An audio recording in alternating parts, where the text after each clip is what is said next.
Come get your tickets because the Mets are back in town, and it's always a special night when number 33 takes the hill. Met fans ready after a very successful road trip to welcome the team back and root Matt Harvey on to victory.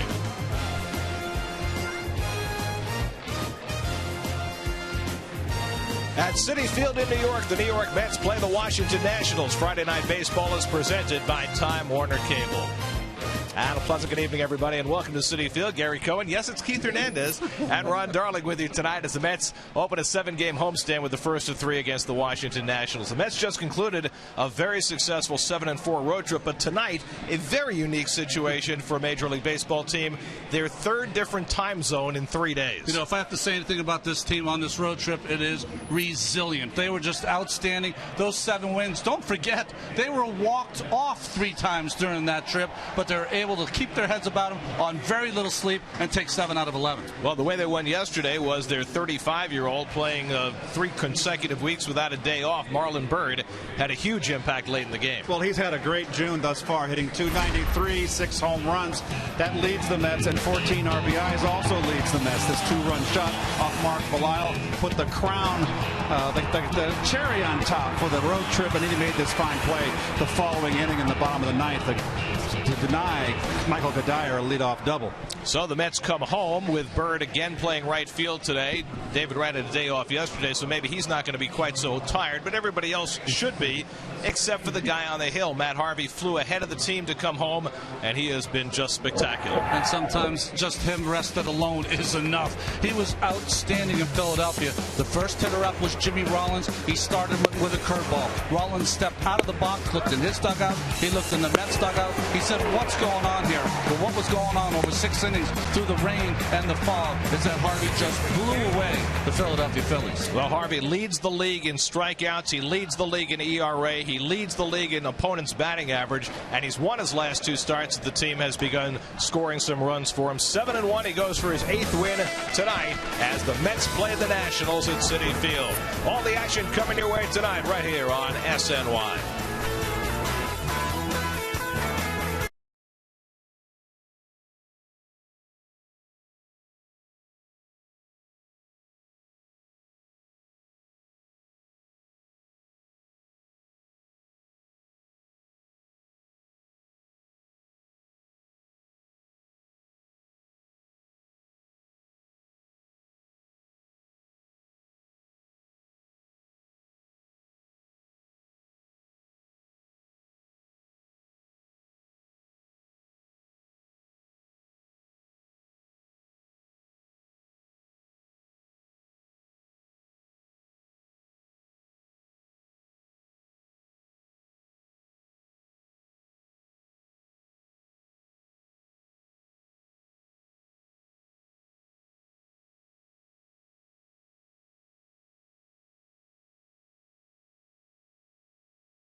devices in the house than anyone else. Call 1-800-TW-CABLE, Time Warner Cable. Enjoy sports better. By Nissan, don't miss Nissan's free to choose 4th of July event. Choose an innovative Nissan and save big on the fuel-efficient lineup. Bonus cash ends soon. By AT&T, rethink possible. By Geico. By Honda. Visit your Honda dealer today for great deals. Only a Honda is a Honda. And by Bud Light Lime, summer is calling. Get to Citi Field Thursday afternoon for your All-Star Gnome. Presented by Pepsi. The first 25,000 fans attending the 110 game against the Diamondbacks will receive an All-Star Gnome. Get to Mets.com for tickets. Driver on the Majors presented by Cadillac. David Price has been out with a triceps injury. He's going to come back to pitch for the Rays on Tuesday. That's good news for them. They're just 3 games over 500. Max Scherzer tries to go to 12-0 tonight as he takes on the Rays for the Tigers, and a twilight night doubleheader, old-fashioned style. The Indians lead the opener over the White Sox 10-5 in the 4th. They may run out of bullpen early today in that doubleheader. Matt Harvey making his way in from the bullpen, getting ready for his 17th start of the year, and now looking for his 3rd straight win. It's one of the greatest things in baseball. Matt Harvey was asked about starting. He said, can't wait to start under the lights Friday night against Washington. This is the most pumped up you'll be when you're a starting pitcher. Last time he faced the Nats on a Friday night at Citi Field, he bested Steven Strasburg. Harvey against the Nats. First pitch coming right up.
He's only 26 starts into his major league career, but right now he's the best pitcher in baseball, and Matt Harvey will face the Nationals tonight.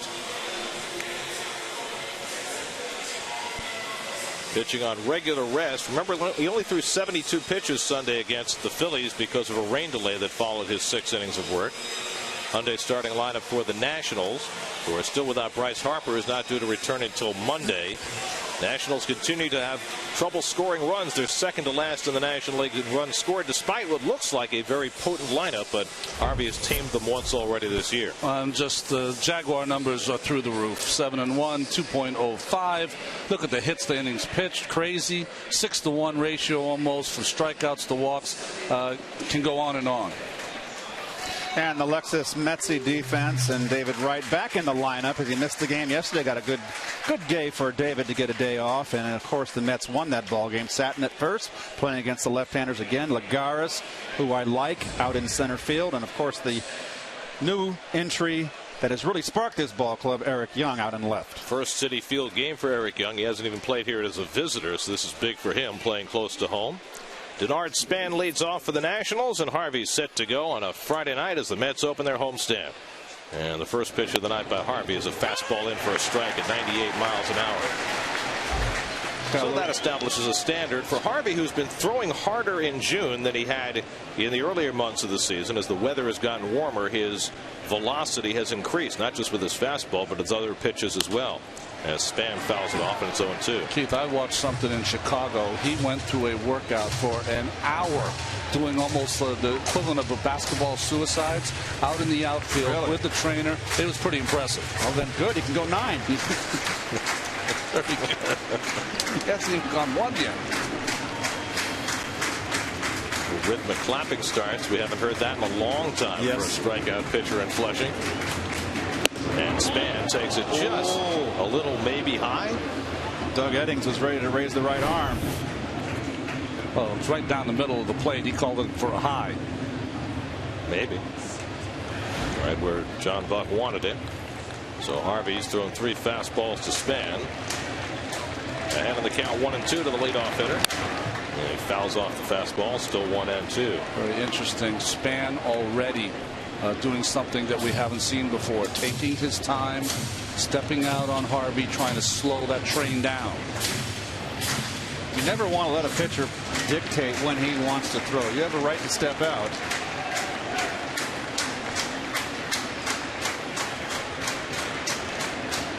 One, two, and the curveball struck him out. So Harvey takes care of Span for the first down of the night. Well, went after him hard with fastballs, got him thinking about that pitch, and just completely fools him with that little curveball here.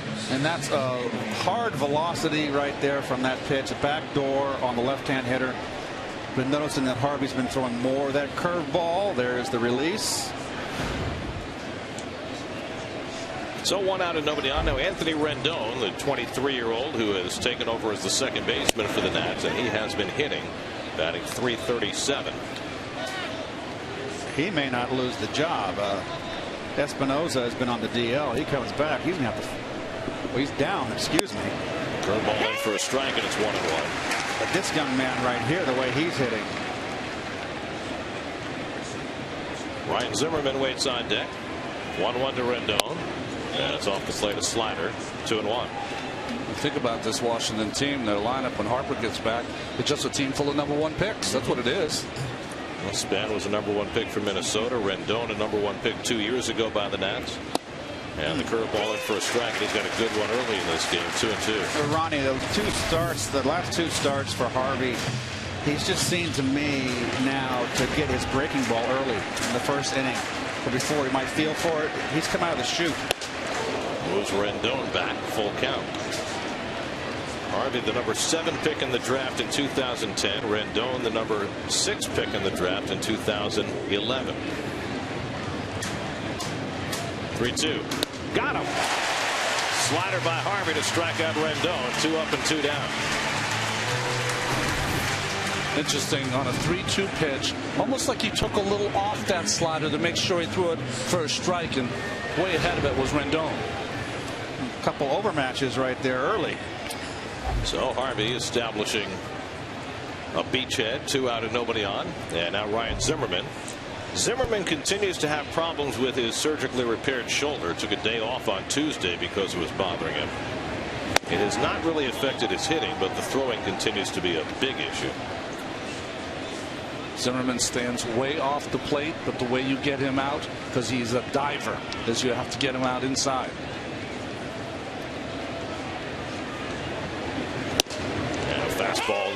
dents the outside edge, 1-1. Well, Zimmerman's a guy that goes the opposite field naturally. He can drive that ball into the gap. You've got to pitch him inside. Adam LaRoche in the on-deck circle. He's just gotten hot. Zimmerman pops it up. Murphy with the angle. Calling. Side retired. Matt Harvey with a dominating opening inning. A couple of strikeouts and a pop-up. Harvey off to a good start on a Friday night at Citi Field. Mets come to bat with no score.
Starting lineup, Eric Young makes his home debut for the Mets after 8 spectacular games on the road trip. John Buck back behind the plate. David Wright back in the lineup. Marlon Byrd playing every day back in the cleanup spot after his go-ahead home run in yesterday's game. Well, Ross Detwiler is pretty interesting. You see his record. He had a career year last year. His record is not good so far. One of the reasons, in talking to the people for Washington, he's been throwing primarily fastballs, has not been mixing in any other pitches. That's what he wants to do tonight. And the Coors Light national defense, a team that made very few errors last year, it's made a considerable amount more. That's the 4th most in the National League. Everything went right for this ball club last year, except when they decided to stop Strasburg from pitching. Eric Young takes the first pitch strike from Detwiler. A very exciting night for Eric. He's got a ton of family and friends on hand. Grew up in Piscataway, New Jersey. Went to Piscataway High. Has been in this ballpark before, but has never played here. And very excited for this game tonight. And he had a big impact on the Mets' 7-4 road trip after joining the team in Atlanta. Just the energy, speed that he brought to the team, Keith. You have 13 for 34 as a Met with 4 doubles and 6 RBI, 4 runs scored. He's hit in 6 straight games. Much better right-hand hitter than left, and the Mets have been facing a ton of left-handed pitching of late, and that will continue. They'll see a right-hander tomorrow, but then Gio Gonzalez, a lefty Sunday, Wade Miley for the Diamondbacks, and Patrick Corbin, the first 2 in that series. So it's going to work in Young's favor. Detwiler got off to a magnificent start this year, but he spent some time on the DL, and he's been awful since he's been back. But he strikes out Young with a fastball for the first out. He's throwing pretty hard right there, 94. Had an oblique injury, and since coming back, his last 14 2/3 innings, he's given up 14 runs, so it's been a little tough going for him. But he's had success against these Mets. Yeah. The numbers bear out what you were saying, Ronnie. He throws his fastball this year, and I can't even believe this, 88% of the time. How's that even possible? Only other person I remember, Jerry Royce in the day would throw a complete game with 85 fastballs, 15 breaking balls. It was Daniel Murphy. And he takes a strike. Murph had a couple of hits in the game yesterday in Colorado in his last 2 at-bats. He was on base when Marlon Byrd hit the go-ahead home run in the 8th. And Murph's been struggling a little bit against the lefties, coming into the night hitting .248 against them. And I noticed on the road he's getting more into that Charlie Lau type of swing, Ronnie, with the letting go with one hand, and I think getting a little bit too cautious. It's almost like when he goes in a slump because he's like feeling for the ball instead of swinging the bat. Yes. And do you think that happens more for him against lefties when he's facing a ton of left-hand pitching? Well, you know, it's a lefty-lefty. That's where you don't, as a left-hander growing up, you mainly face right-handers. That's why it's hard to find left-hand hitters that can hit left-handers. I was fortunate that my father was left-handed. I faced a left-hand pitcher my whole life. Wow. 1-2 from Detweiler. See, there's that swing right there that I don't like. It's like he's waving a wand. He gets too defensive here. It's very Charlie Lau. He's out in front, so he's just a little bit off right now because Murph can hit left-handers.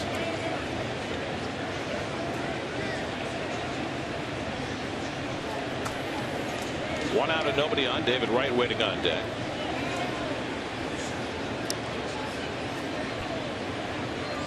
And Murphy foul tips it. Suzuki holds it. So just like Harvey in the top of the inning, Detweiler has struck out the first 2.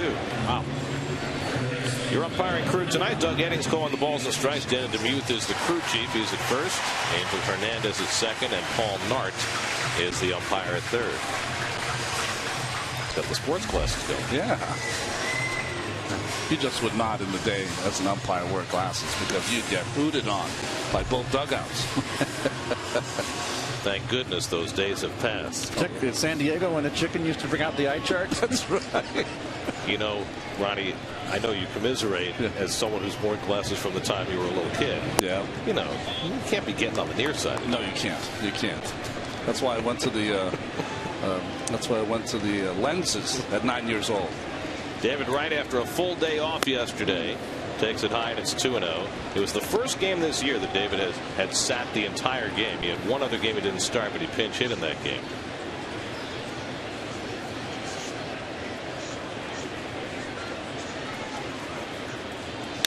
And he takes one the other way, and David has the first base hit of the game. So refreshed from his day off in the Mile High City, David comes back home with a first inning single. Well, David here has, in Philadelphia in particular, when he had the big series in Philly, and he's been hitting he's been killing the ball lately, and that's the ball away. He is just on it, and he's going into right field with it, right center field, which is a sign, always a sign when David is in a groove. So here's Marlon Byrd, who yesterday hit his 6th home run in the month of June, the most he's ever had in a month in the major leagues, which is kind of stunning considering some of the years he had in Texas.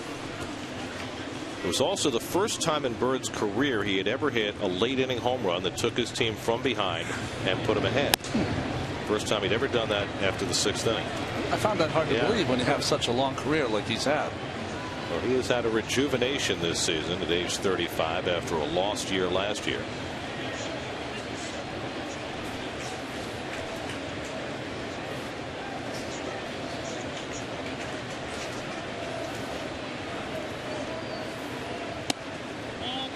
Detweiler, for the 2nd straight hitter, falls behind 2-0. Watch David's left hand, his top hand here. We always talk about his right hand. Excuse me, top hand.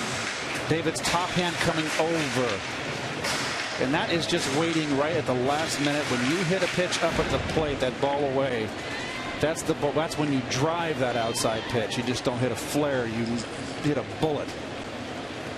Josh Satin on deck. 2-0 to Bird. And he fouls away the fastball. 2-1. So one thing about Marlon is that Marlon's got a very short take back. And sometimes he can look like the pitcher's just making him look bad at the plate. And you know what? You make a mistake and you'll be rubbing up a new one. And he's got a quick bat for 35 years of age. Lifts this one to right field. Jason Worth in and toward the line. And that retires the side. So Detweiler works around the right hit. Matt Harvey heads back to the mound for the 2nd inning with no score.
Matt Harvey pitched a 1-2-3 first inning with a couple of strikeouts.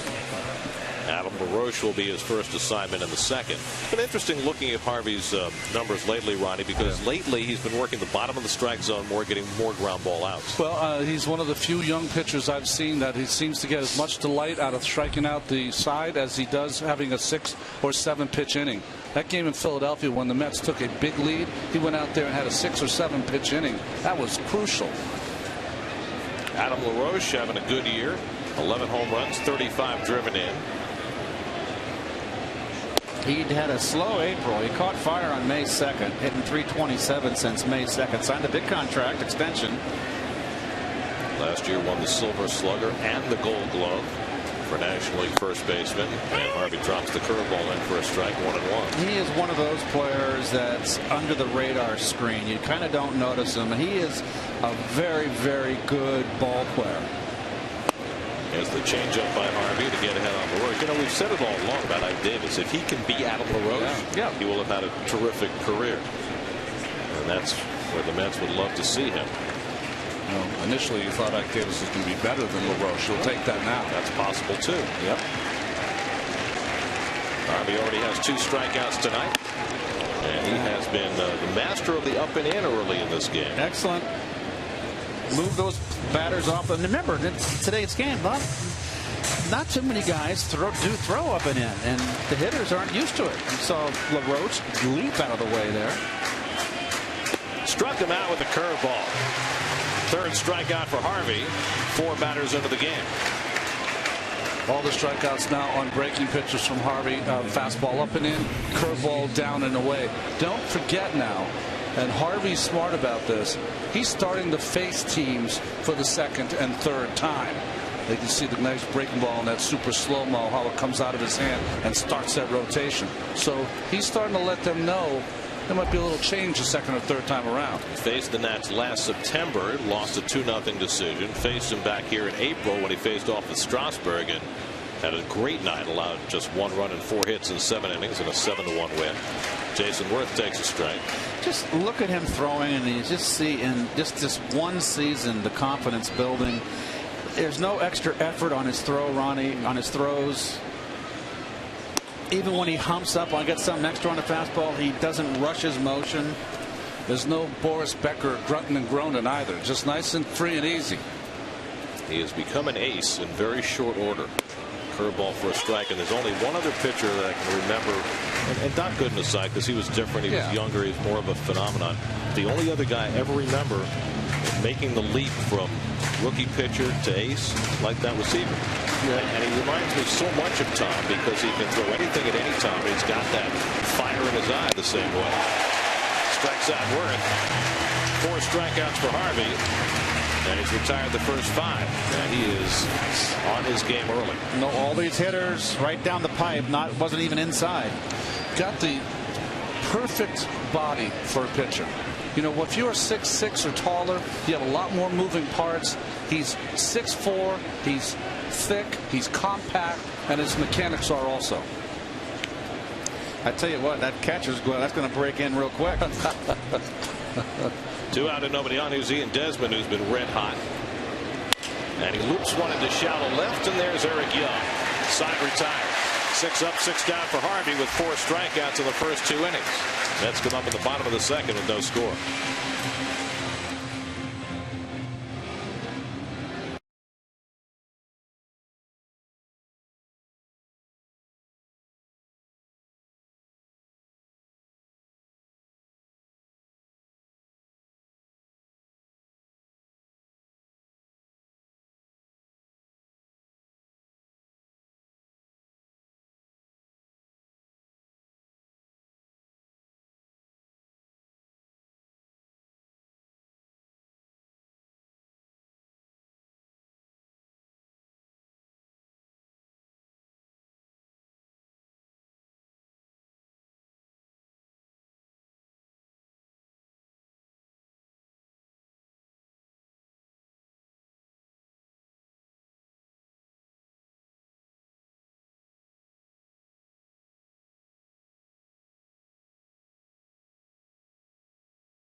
Off for New York against Ross Detweiler. Detweiler trying to get his season back on track as a little light rain begins to fall, and this was certainly part of the forecast, and really it's part of the forecast every day in the Mets 2013 season. And every day it seems a little rain must fall. There you go. It's been great for my garden. Not good for work, though. Satin making his 6th start, and he takes up an away ball 1. Did you have a good couple of weeks there, Keith, when we didn't get to cross paths at all? Now, just so the folks understand this, I have nothing to do with my scheduling. I had 2 weeks off, and I took full advantage of it. I did enjoy the broadcasts. I watched around, I'd say, 70% of the games, and very up to speed on what the Mets were doing. So how do you feel about Josh Satin? I think Josh has done a great job. He's been in the middle of things. He's scored runs. He's driven in a few. And I think he's one of the guys, he's youth here, that has kind of injected a little spirit into this team. A little lilt in their step, playing on their toes. Showing a good knowledge of the strike zone. He's 3-0 here against Detweiler, and he takes a strike. Satin at 273, but a 429 on base percentage because of the walks that he's drawn. John Buck on deck, then Juan Magaris against Detweiler. 8.59 ERA over his 3 starts since coming back from the disabled list. And he comes inside, finds the corner, 3-2. Detweiler, first round pick back in 07 out of Missouri State, the same school that produced Ryan Howard. Okay. Used to be Southwest Missouri State back in the day. Now, if you're a local, is Missouri or Missouri? Well, it depends which half of the state. And show me. Two-handed grab by Tuffle. Always use 2 hands, kids. Yes. You know what I'm finding out in more this year than a lot of these major league players now, the young ones? They're born in '86. Oh, yeah, right. Well, Zach Wheeler now is the first Met born in the 90s. Jeez. I was 30 when I was in '86. Well, wait a minute. Excuse me. I was 33. Zach ready for his first home start on Sunday. Satin draws a leadoff walk against Detweiler, who walks very few. Vote Brandon Nimmo for the All-Star Futures game to be played on Sunday, July 14th at Citi Field. Vote now through this Sunday at 11:59 p.m. But don't wait. Vote at Mets at the MLB.com/futures finalists. Well, Zach Wheeler, 2 road starts under his belt. And getting ready for his first home start Sunday. Do they have like a hair policy in the minor league so you can't grow a beard? So when you come up here, you can let it go. Like that. John Buck. Buck really fighting it right now. 1 for his last 22. Anthony Record caught yesterday. Buck's last game in Chicago on Wednesday night. He took the dreaded golden sombrero. Sorry, Keith. Oh. Juan Magaris on deck. Satin at first and nobody out. Detweiler's given up only 2 steals this year in 11 starts. But the Mets have been much more active on the base paths recently, with a little more speed in the lineup. They've played a little bit more aggressively. Tuffle's been more aggressive at third base as the coach, and I think they're doing a great job going first to third, and that's part of running the bases correctly too. Breaking ball hit to right field, and Worth comes over toward the line. 1 away. Back to first goes Satin.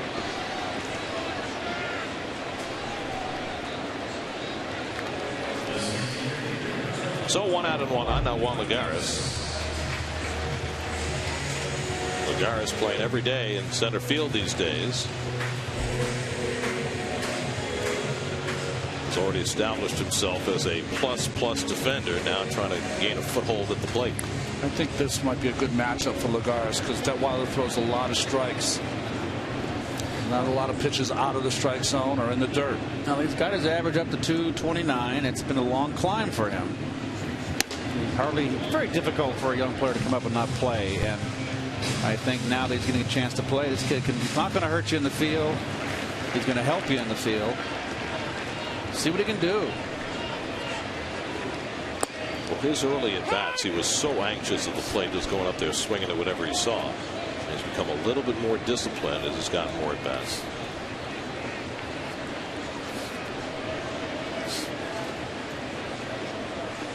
One out and 1 on. And Lagares loops one down the right field line. Back goes Worth, and he runs it down. traffic for Worth in right field in these first 2 innings. 2 out. Now during every Mets game you can get interactive with SNY Game Day on SNY.TV, featuring pitch-by-pitch coverage, player cards, and in-depth stats. Check out SNY Game Day during every Mets game, now on SNY.TV, your online home of all things New York sports. As I was about to say, Jason Worth makes it look easy out there. He's some kind of right fielder. But I didn't dare want to interrupt Gary. And he plays shallow, too. Yes, he does. Third year of that big 7-year contract. He's 34 years old now. And has settled in nicely, I think. I think it was Davey Johnson's genius to lead him off for that one time a bit. He had all the pressure on him with the big contract a couple years ago. Omar Quintanilla. There's Davey. Shaven. Manager of the year in the National League last year. Now in what he says will be his final season as skipper. And there's a lot on the line for the Nationals, and especially for Davey. They've made a big investment in this team. They certainly were expected by most to be not only a contender, but a World Series participant. They won 98 games last year, and they're kind of piddling along at 500. 17 times they come into this series at 500. 17 times this season they've been at 500. That's the major league high. But I just have a sneaking suspicion, Ronnie, Gary, that this team's going to get hot at some point, and that's going to be trouble. You would think so. I mean, the talent they have, it'll probably be different when Harper comes back within the week. Check swing and foul ball. Well, they've been pitching well all year. Their offense has clearly been the problem, and as poorly as they've played, second to last in the league in runs scored, they're still only 5.5 games out. How about these standings? It's beautiful. That is a very classic. I like it. New graphic. Like they ripped it right out of the newspaper. It's a lovely effect. It's a rare breaking ball from Detweiler. 2-2 to Quintanilla. The very dangerous Matt Harvey waiting on deck. He hit 3 bullets in his last start in Philadelphia. He's got to pitch Harvey away. He likes that ball middle in. Strike 3 call. Quintanilla thought it was wide. Doug Eddings punches him out. Third strikeout for Detweiler. No score after 2.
Vice President of Media Relations, Jay Horowitz. On-air personalities, Ed Coleman. And Gary Cohn, I can't wait. And team photographer Mark Levin. Oh, my goodness. Don't miss this, folks. Through their typical day, outstanding, on Mets Insider Presents by W.B. Mason, Sunday at 6, only on SNY. I'm not coming to the game. I'm going to watch it. That would be Levine. Oh, excuse me. Mark Levine. Sorry. Eddie gets top billing over me? Wait a second. I know he's older, but come on. Roger Bernardina hits one to Murphy's backhand. 1 pitch and 1 out for Matt Harvey in the third. That was very nicely done there. Thank you. Yeah, I'm full of energy. I've been recharging my batteries. You, unlike just about everybody else participating tonight. And yeah, I understand you guys had a trip from Diablo. I mean, it was the last 48 hours have been kind of crazy anyway, right? We were in Chicago, late night arrival in Denver. We were expecting that. Late afternoon game in Denver. Get on the bus, head to the airport, get on the tarmac, and the plane's not there. What happened? The plane had to make an emergency landing on its way to pick us up. They had to get a new plane to fly in. Lost an engine. My goodness. Fortunately, we were not on it at the time. When did you finally land? And landed about 4 o'clock this morning. Got home at about 6. Oh, might as well just stay up. No, I didn't stay up. That's Ronnie's deal. I don't do that. I guarantee it's a 3 for 4 the next day of that ball game. Yeah, but what about the day after? Kurt Suzuki takes the curveball off the plate, 1-1. I remember the Mets all came home together except for the 2 pitchers, Harvey and G. Harvey was pitching tonight and G was pitching tomorrow, and that was good thinking. Poked the other way in a foul ball. And as an everyday player, excuse me, Ron, you're never jealous of the pitchers. The only time you're jealous of starting pitchers is spring training when they're golfers. They're once every 5th day. They can go and play golf, and we're out there sweating. But season, a game like that, you send your starters home that have to pitch the next day, no question. Harvey ahead 1-2. He's already struck out 4. Up and in 99 as Suzuki stopped the swing. Well, you know, they tried to send Hefner from Chicago to Denver early, but his flight got delayed, so he ended up flying with the team anyway, and he pitched wonderfully yesterday. He sure did. It's actually the best I've seen him pitch. 2-2. And he just got a piece of that. You know, there have been a lot of positive surprises for this team this year. Jeremy Hefner ranks right up among the top of them. I know the 1-loss record isn't great, but he has really outperformed expectations. They could just catch it a little better when he's on the mound. All those unearned runs. A little sharper breaking ball, pitching upstairs with a fastball. I like it. Well, it's been a theme for the Mets lately. Here's the 2-2 from Harvey, and Suzuki lifts one to right.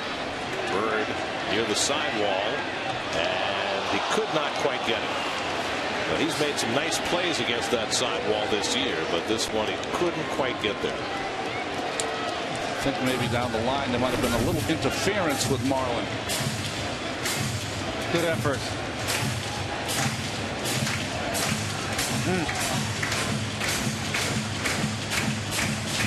Was it the railing or was it the garbage bag? I think it was a combination.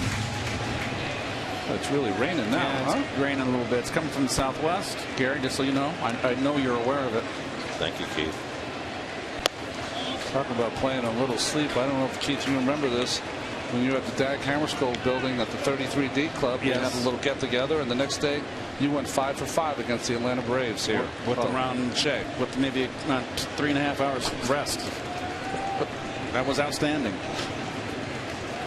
8th pitch of the at-bat from Harvey to Suzuki, and he lines one to left. Young got a late start back, but he makes the catch. Good recovery by Eric Young on a ball hit over his head. That's the 2nd out of the inning. That's the hardest hit ball so far against Matt Harvey. Well, Ronnie hit the nail on the head at last inning with Harvey. Now he's been around the league. Guys know what he's all about. They can look on the computer all they want. There's no substitute for getting in that batter's box and facing that pitcher in real time. And you realize as a hitter, you're going to have to attack Harvey early in the count. You get 0-2 on Harvey, you are looking for a major 0 for 4. Ross Detweiler, not a threatening presence in the box. 6 for 109 in his career. And, you know, when you pitch in the National League, you have the advantage of facing the opposing pitcher, and Harvey has taken full advantage of that. Opposing pitchers have had one hit against him this year. That was Strasburg, hit a double against him.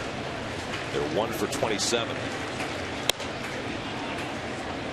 Detweiler this year 1 for 19 with 15 strikeouts. And he got walked once. That's a fine. 1-2. Just missed, I guess. Doug Eddings used to have a reputation as a pitcher's umpire. Not really that anymore. He shortened it up a little bit. Tighter strike zone now by Doug. 2-2 to Detweiler, and that's off the plate. Well, Keith, he does have that one walk. Ronnie, you relay the message to him if he walks him. I will. I'll inform him of the fine. Look at Harvey shaking his head. He's a perfectionist. Here comes a right down Broadway.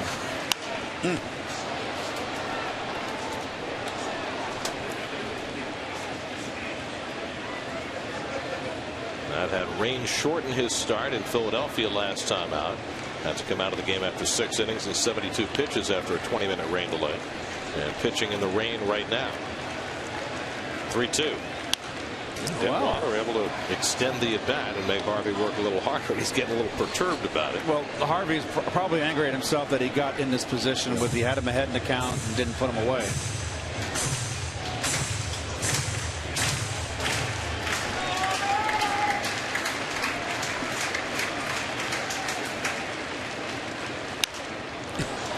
Detweiler keeps fighting.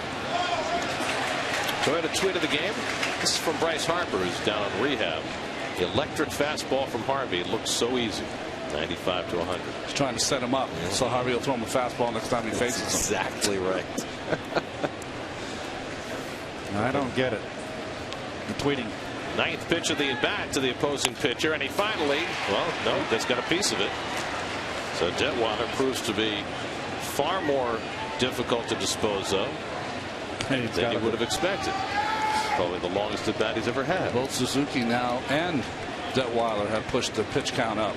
10th pitch to Detweiler, and he finally gets it with a high fastball. 5th strikeout for Harvey, first time through the batting order, and he is perfect through 3. No score at Citi Field.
VIP day at Citi Field. Earlier this month, Daniel Murphy called Richard Bedard, who just graduated from the Viscardi School for students with physical disabilities on Long Island, and invited him onto the field at a Mets game.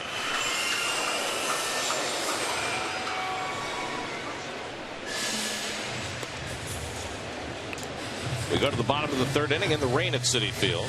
Matt Harvey's retired the first 9 to face him, and now will get his first turn at bat. His last start in Philadelphia, Harvey had 3 at-bats, a line out to short, a double off the fence in right center, and then a bullet back at Joe Savory knocked the pitcher's glove off. Yeah, he undressed him. So even though Matt is only 5 for 36 this year, he's starting to find the range with the bat. Looks like it's only going to be a brief shower. Sky's clear on the horizon as Ross Detweiler throws in his warm-up pitches, getting ready for the bottom of the 3rd. Well, we talked about it at the opening today. Leading in strikeouts, leading in ERA, leading in opponent's batting average, and the list goes on and on. He has simply been the best pitcher in baseball so far this year. And hard to believe this at 7-1. Unlucky too. Right. Probably should be 11-12-1. He had a string of no decisions that he pitched outstanding. One pitcher in the majors has a lower ERA. That's Clay Buchholz, but he's been on the disabled list. So Harvey has taken his game to a completely different level, and he has sustained it so far tonight. Harvey, then Eric Young and Daniel Murphy for the Mets in the home 3rd inning. And that takes a strike.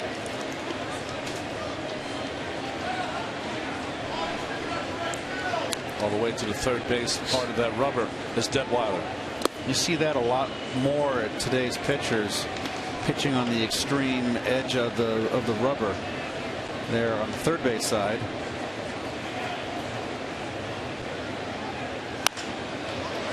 Ground ball for Rendon to handle, and he throws out Harvey. What's the advantage of pitching from that far over on one side or the other? Well, the hard part, Gary, is you want it to be a little bit of a hole, and then you don't want a really big hole in front of that rubber. So Harvey's on the other side. So with Detweiler on that other side, he kind of owns that part of the rubber. He's going to have it exactly like he wants the entire game. He'll probably, too, land in a different spot than Harvey, so you won't have that big hole where you land. Both guys landing in the same spot poses trouble, like in the 6th or 7th inning. Did you ever have an issue, Ronnie, with the opposing pitcher's plant foot was not where you wanted yours? Yeah, you definitely do, especially with like a guy like Sutcliffe, who's got size 16 or 17 feet or whatever. They get a real big hole, and you don't ever want to be coming into that hole with your foot at the beginning of it, because your foot will slide. Almost like you're pitching from a slope. Yep. When you're starting out. Any mound that what was the mound that you hated the worst? Hated? I'd have to say Wrigley. Wrigley always felt the lowest of all the mounds. Dodger Stadium. The highest. And Astrodome? He says that. Astrodome was great. High. Very high. 2-0 to Eric Young, taking all the way a strike. Young struck out his first time up. But you always love your home mound. Big Shea with Pete Flynn working on it. It was always perfect. Daniel Murphy on deck. And Young pops one in foul ground. LaRoche hoping for a play. That's back in the seats. I remember the mound in the Astrodome, Gary, Ron, that it was behind the rubber on the outfield side. It went off like a cliff. Went straight down. Like a cliff. Yeah. That was the only mound I ever saw like that. You had to be careful if you caught one of those high bouncing balls that went right over your head. You had to be careful going down that slope. Went a pair of skis. Downhill racer. Robert Redford. 2-2. Ground ball toward the hole as Desmond on the backhand, and he throws out Young with ease. 2 out. And I don't know if the Met fans realize this or remember Ian Desmond, when he came up, had real erratic throwing arm. Look at the backhand, no wasted motion. He knew he was a fast runner, and Young and his throwing woes are over now. He's really, I tell you what, he's one of the best players in the National League. I really like him. He's got 59 straight games without an error, which would have been inconceivable a couple of years ago. So here's Murphy with 2 out and nobody on. Daniel struck out his first time up. I think a lot of that has to do with having LaRoche over there. He's quite a glove.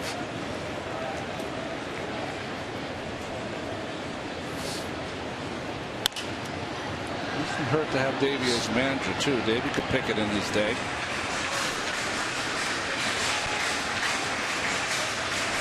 Well, There's Daniel's career numbers, splits, I should say. About what you'd expect. Yeah.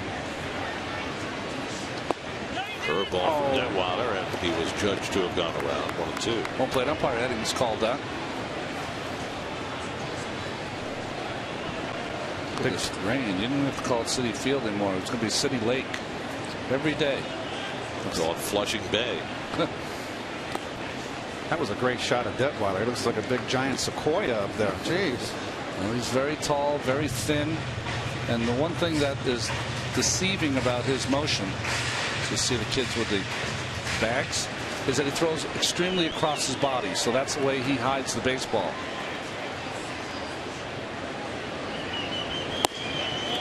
He used to be even more pronounced throwing across his body. And you can tell. How do you tell if a guy throws across his body? If you see the whole number. See 48? If you only see one number, the 8, then he doesn't really throw across his body as much. Saw both numbers there. Murphy cracks the grounder to short, and Desmond steadies and throws him out. 3 ground ball outs in the inning for Detweiler. And we sail along to the 4th in the rain at Citi Field. Mets and Nats, no score.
Brought to you by Time Warner Cable. Kevin? Denard Span leads it off for the Nationals, Gary. I talked to a bunch of the Nats who faced Harvey in that last start here in April, just to get a gauge of what they saw against Harvey, what an at-bat is like. And Span said, you know, you really just have to hope his off-speed stuff is off. That's the bottom line, because it's so good. Said it does remind me a little bit about Verlander. This is a guy that played for Minnesota, so Verlander a lot. And again, his fastball is terrific, don't get me wrong, but that off-speed stuff is all so good. If that's on, it makes it very, very difficult. You can't sit on anything facing him. And granted, it was only 4 at-bats that I faced him so far, but you know, for me, I'm always going to look fastball. Here he tries the bunt. Harvey off the mound quick. That's the end of that. And Span is retired, 1 down. But he said, I'm always going to look fastball unless I'm feeling extraordinary at the plate. Maybe I'll let one by and look for something else. But that's how I'm going to approach him tonight. Well, I said this about Harvey. He feels like he's the best athlete on the field. That's how he feels when he's out there. And that made a difficult play, not a difficult play, but he made it look very easy. So 1 out and nobody on. Anthony Rendon struck out his first time up, one of 5 strikeouts for Harvey so far.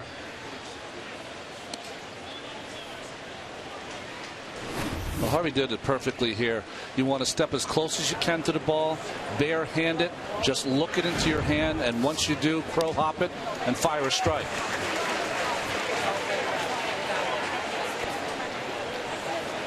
Well, anytime you face a pitcher that's a quality pitcher.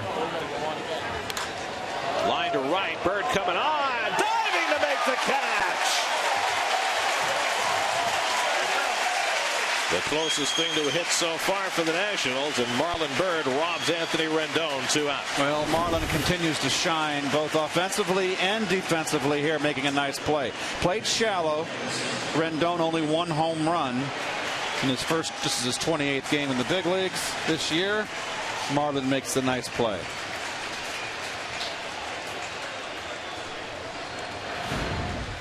If you're a defensive player behind Harvey, you got a feel of taking chances on plays. Well, this is a pitcher who 3 times already this year has carried a no-hit bid into the 7th inning. Any given day might be the day. Ryan Zimmerman popped up to second base his first time up. See what? As I was going to say, Garrett, your top quality pitchers, the ones in the upper echelon, what makes them great? They got extraordinary secondary pitches. So why you want to hit their fastball? Get out of the box. You don't want a 7-pitch at bat to a pitcher that's got all that good stuff. So Zimmerman trying to take his time now, slow Harvey down. Zimmerman hit a home run against Harvey last year, the first time the Mets faced the Nationals. Helped the Nats to a 2-0 win that day back in September. Sorry, Gary. Buck's head was turned there, talking to Doug Eddings about that last pitch. 2 balls and a strike to Zimmerman, and there's the nasty slider. 2-2. Well, he makes Zimmerman look bad here.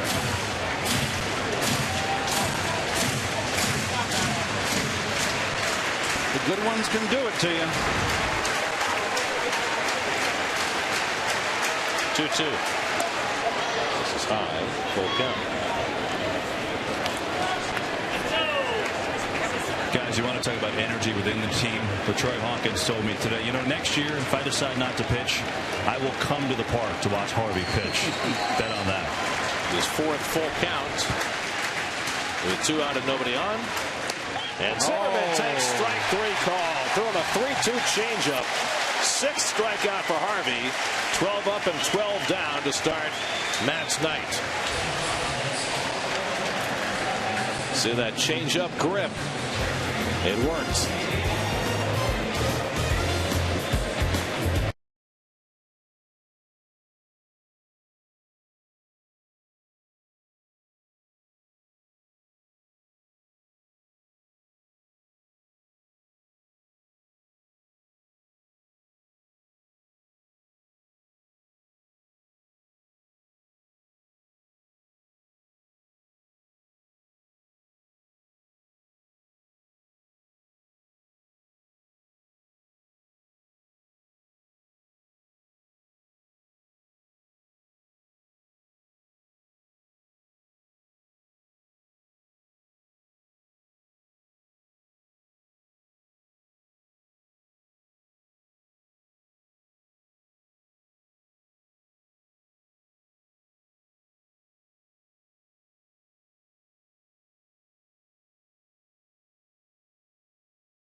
Radio 66 and Sports Radio 101.9 FM WFAN. Day games Saturday and Sunday. Zach Wheeler pitches Sunday, his Citi Field debut. Then the Diamondbacks come in for 4 games starting Monday night. And the Mets' last road trip before the All-Star break takes them to Milwaukee, San Francisco, and Pittsburgh. Your City probables for the weekend. Taylor Jordan makes his major league debut for the Nats against Dylan G tomorrow. And Gio Gonzalez and Zach Wheeler Sunday. David Wright leads off the home 4th inning and takes off the plate from Ross Detweiler. Wright has the only hit for either side. He singled to right field in the opening inning. Now 7 for 16 against Detweiler. And had a good rip at that fastball. 1 ball, 1 strike. Marlon Byrd on deck, then Josh Satin as the Mets try and give Matt Harvey a run in the bottom of the 4th. Byrd has already contributed to Harvey's cause by making a diving catch in right field to keep the Nats from having a base runner.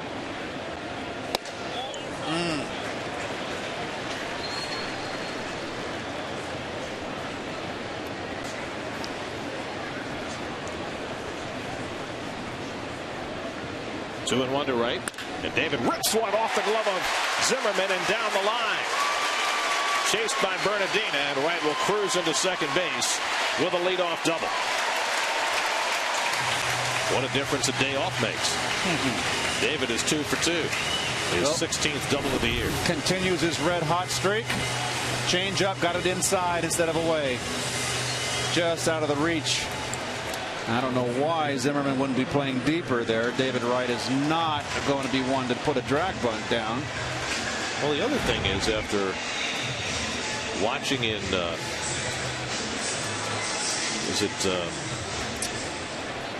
Philadelphia, where we saw the third baseman playing on the line the whole series? There you got a lefty on the mound and Zimmerman playing well off the line. Atlanta, Chris Johnson. Right. I mean, where Chris Johnson was playing, that's an easy play. So the Mets with an opportunity. Right at second and nobody out. And Marlon Byrd hits a grounder right at the shortstop. Desmond has to knock it down, but still has time. One hop throw can't be handled. Hits the runner. Wright goes to third. He's being waved home. Wright will score. Byrd goes to second. And the Mets have a 1-0 lead.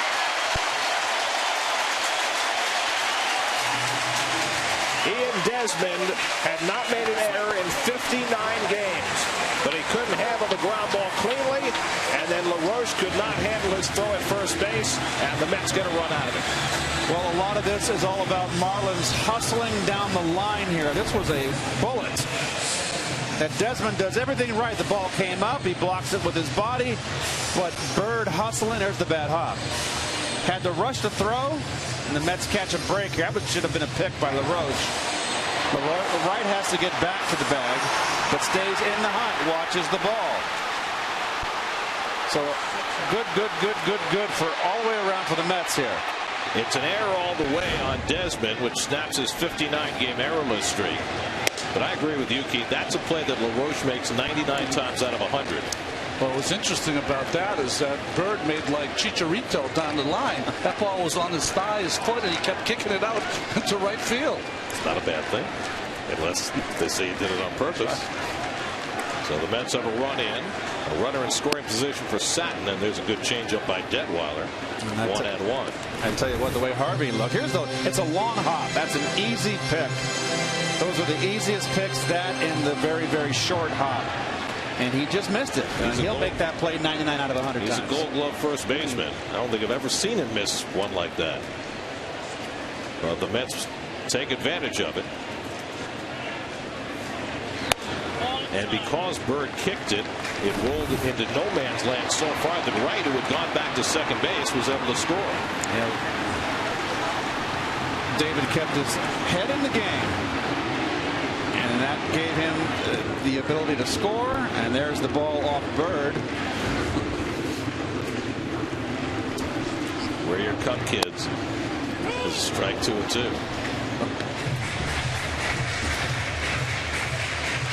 The way Harvey's pitching, I hate to say it so early, one may be enough. Don't settle. I agree. Get greedy. Well, take those at bats you need. Get them over at least here. Satin drew a walk his first time up.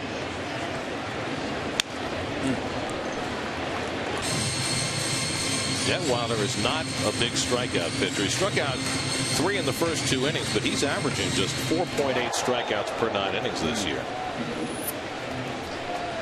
The thing about Josh Satin is, unlike a lot of the players with the grooved kind of swing, there's John Buck on deck. He's kind of a hand-eye coordination guy at the plate. An old-time swing. Takes one the other way toward the right field line. Long one for Worth. He won't get there. Bird have to go back to tag up. He'll only go to third, but it's a double for Josh Satin, and the Mets have runners at second and third. Second extra base hit of the season for Satin. Well, a late read by Marlin here. This ball is going to be slicing away. Nice idea at the plate with Satin, with the intent of going the other way to advance the runner at the minimum. And just a late read by Marlin there. I understand that he wants to tag up and get to third base. You got a guy out in right field that can go get him. But just a late read. Should have scored in that ball. I think sometimes the reputation of a fielder keeps you from taking advantage. The run is in, second and third, and nobody on. A big chance for Buck. Now, David Johnson has the infield back here, which is standard operating procedure, except he's facing Matt Harvey, and he's already down a run. Would you be inclined to bring the infield in that kind of a situation? It's a pretty good hitting pitcher. Everybody's basically got the corners in, Davey. Don't you think, Ron? Well, he's got the corners in. I think the thing about having Buck up is that Detweiler's had a problem all season long with the big inning. So I think that's what he's trying to limit. The pitcher on the mound is dictating how he's going to play his infield. So he's willing to go up 2, but no more. And Detweiler trying to keep it inside. Buck, if nothing else, would like to hit it to the right side, get the run in, and get Satin over to third. We'll see. Buck has done a very good job this year in limited chances with a runner at third and less than 2 out. Juan Lagares on deck. You don't want the big inning here. 3 runs in, it's going to be a mighty task.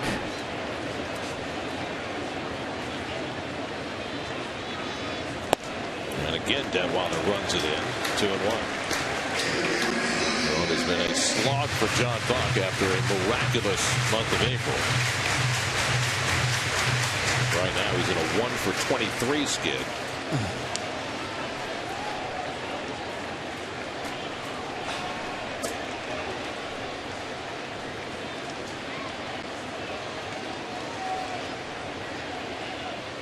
And he tries to hold the swing. It's on the corner anyway, and it's 2-2.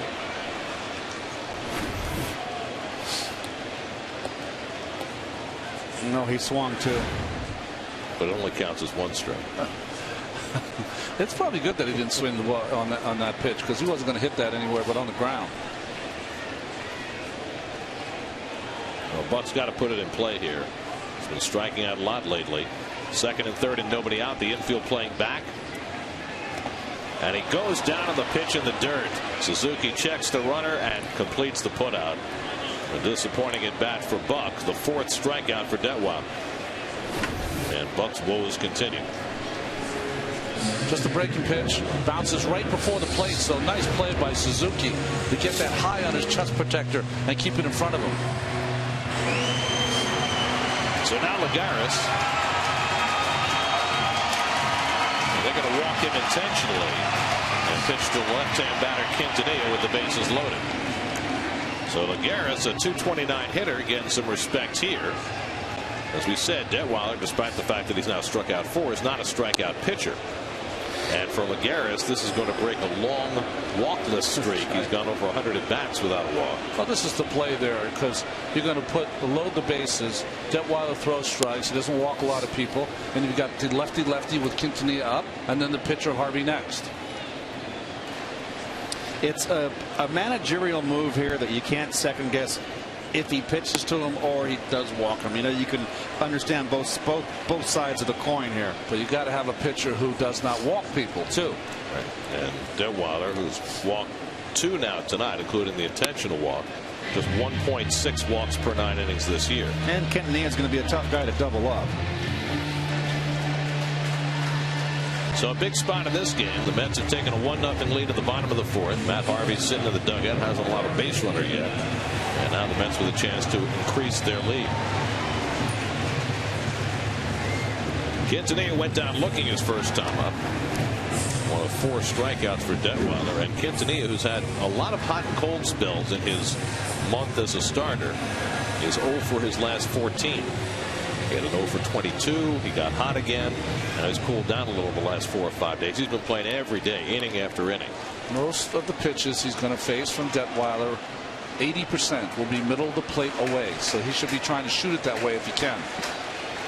Bird, Satin, and Lagares, the base runners. Base is loaded, 1 out.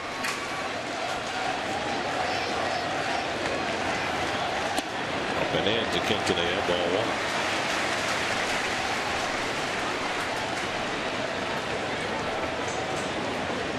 Matt Harvey on deck.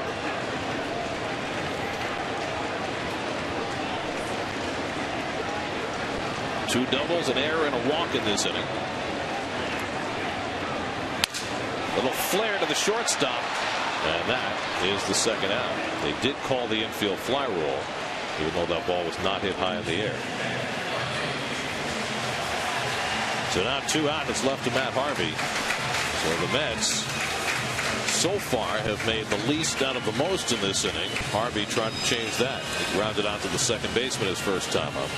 Credit Detweiler there. I said that he was going to pitch Quintanilla mostly away. He did not. Just the opposite. Pitched him in. Nice pitching. Harvey with 2 runs batted in for the year. Bases loaded, 2 down.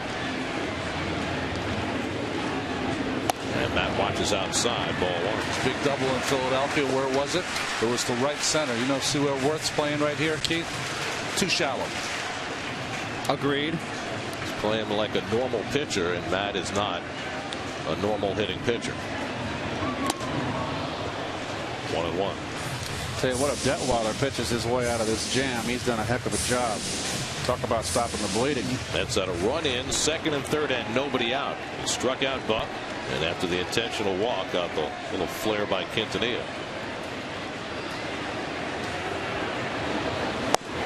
Two and 1 to Harvey.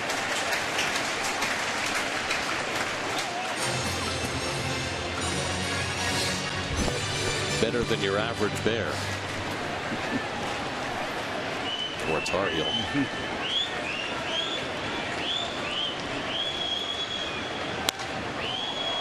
2-2.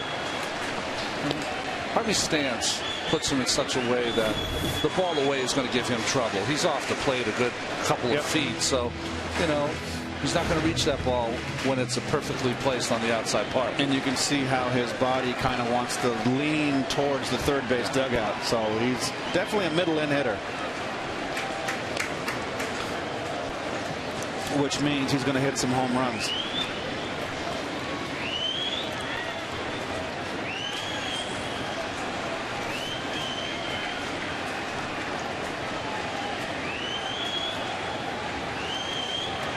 Bases loaded, 2 out, 2-2 to Harvey.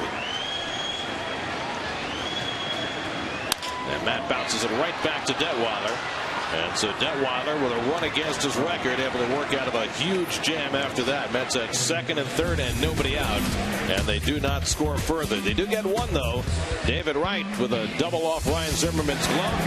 And Ian Desmond's throwing error brings him around. And the Mets hand Harvey a run as we go to the 5th at Citi Field.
A no-hit bid into the 7th. The first one came in frigid conditions in Minnesota. Justin Morneau broke that up with a home run.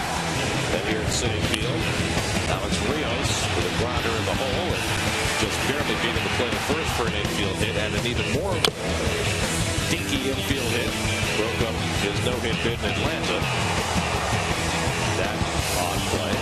You know, the only way really when you have an inexperienced first baseman like Lucas out there is you got to kind of pick that up with your glove and go for the tag of the runner. But I mean, extremely difficult play. That game in Atlanta, he wound up striking out 13 batters, a career high.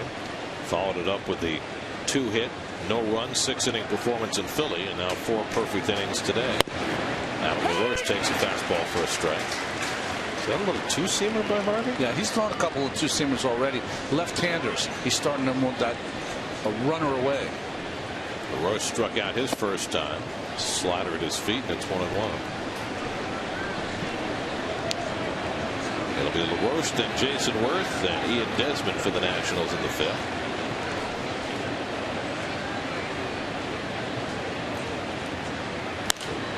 Good cut.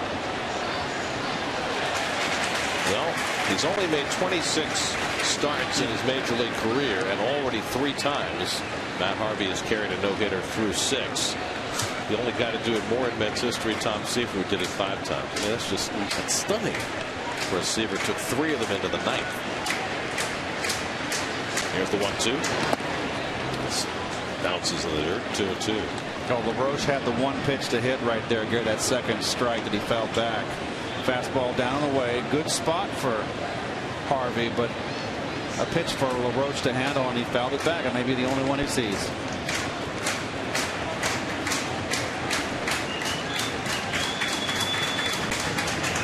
Two. Fly ball, right field. Easy for Marlon Byrd. Barely has to move. Only the raindrops to confuse him. 1 away. 13 up and 13 down for Matt Harvey. Jason Worth coming up. Let's check in with Kevin. I asked Chad Tracy, who started against Matt Harvey the last time they faced each other in April here at Citi Field, for a comparison. He didn't really have one. He said, you know, thought about it for a moment and said, I don't know that I've seen this kind of stuff from another young guy before. Pretty high praise from a veteran who's been around a long time. I said, how do you approach him? He said, well, you obviously have to look for the hard stuff, but for me, he really has to make mistakes and for it to be over the middle. He's so tough. If he's on the corners, and that changeup that we saw the last time, he thought was pretty darn tough to hit. Guys. Jason Worth takes a crackling fastball for a strike. Ian Desmond on deck. Harvey has struck out 6. Retired the first 13 Nationals. It's interesting to me that from game to game in Atlanta, he had an unbelievable slider. In this game, he's had an unbelievable curveball. You know, this is a Washington team that is 14th in runs scored in the National League. Mets are ranked 12th. Grounded, just foul. With Wright playing way off the line against the right-hand batter. There's your Verizon and Fios average fastball velocity. Not only does Harvey have the highest fastball velocity this year, he has the highest slider velocity and the highest curveball velocity in Major League Baseball. Hard.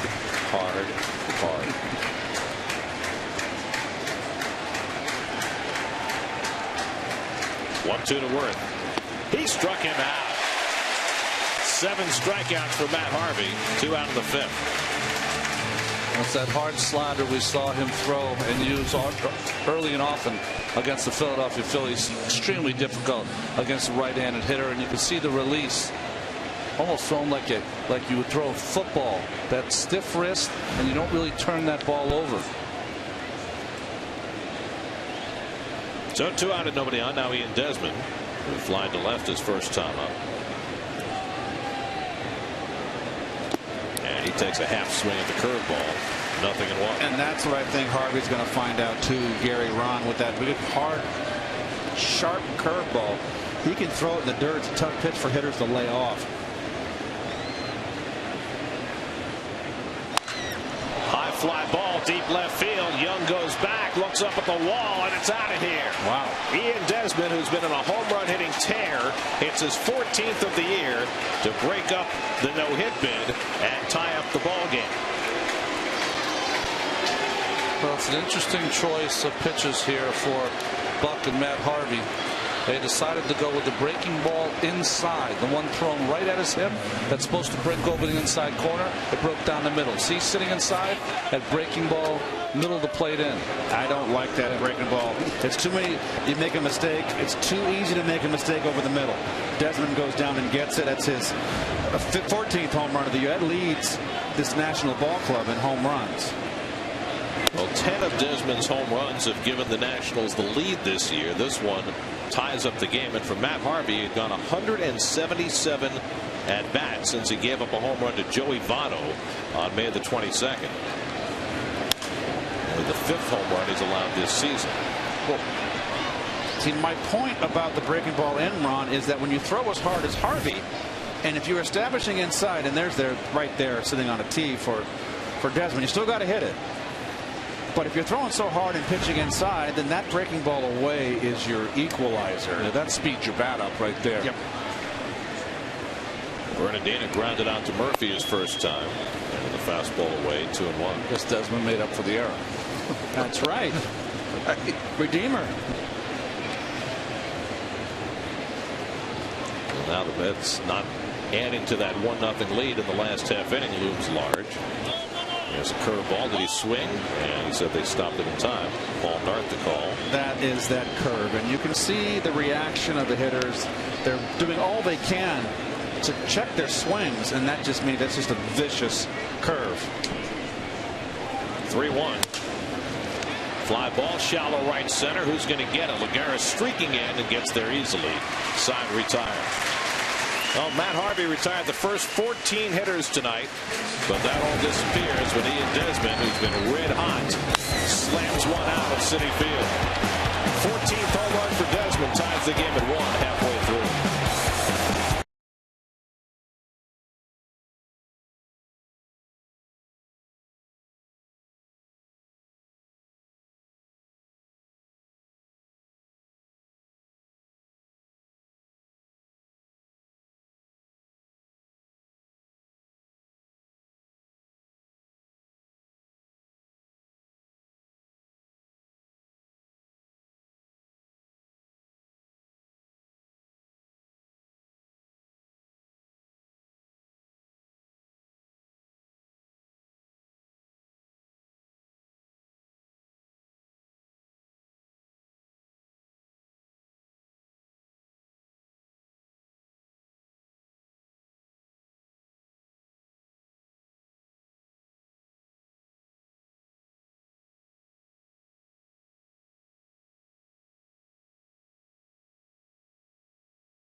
Here's your Modell's 5th inning recap. Matt Harvey was perfect through 4 2/30, and Desmond spoiled that. Mets got an unearned run in the 4th, but left a lot of food on the table in that 4th inning. Now they'll have to go back to work against Detweiler as the light rain that's been falling since early in the ball game continues to come down. Detweiler did a great job limiting the damage in that 4th inning. 2 doubles, an error, and an intentional walk added up to just 1 run. Eric Young is 0 for 2. He struck out and grounded to short.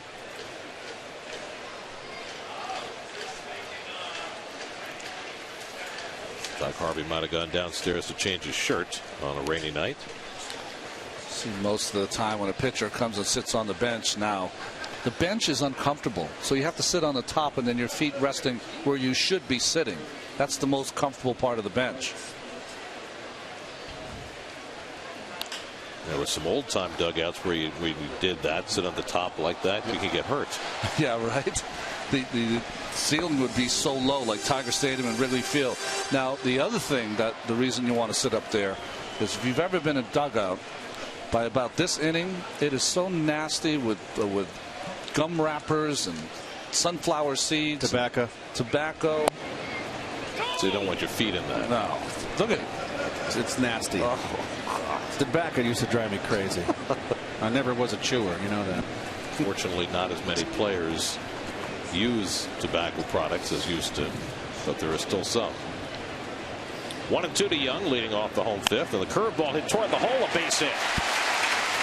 So Eric Young in his homecoming to New York has his first hit at Citi Field, and he's now got a 7-game hitting streak. Got a hanging curveball here from Detweiler.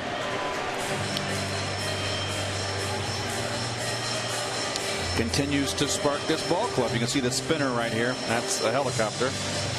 Did not get on top of it. So the Mets have the leadoff man on for the 3rd time in 5 innings. Daniel Murphy has struck out and grounded out. Young has 9 stolen bases, 1 since joining the Mets. There's a steal of 3rd in Chicago. Well, a little hit and run occasionally. You're preaching to the choir here. Throws a lot of strikes. Tough matchup for Murph, lefty. You know he can go to the shortstop hole pretty easily.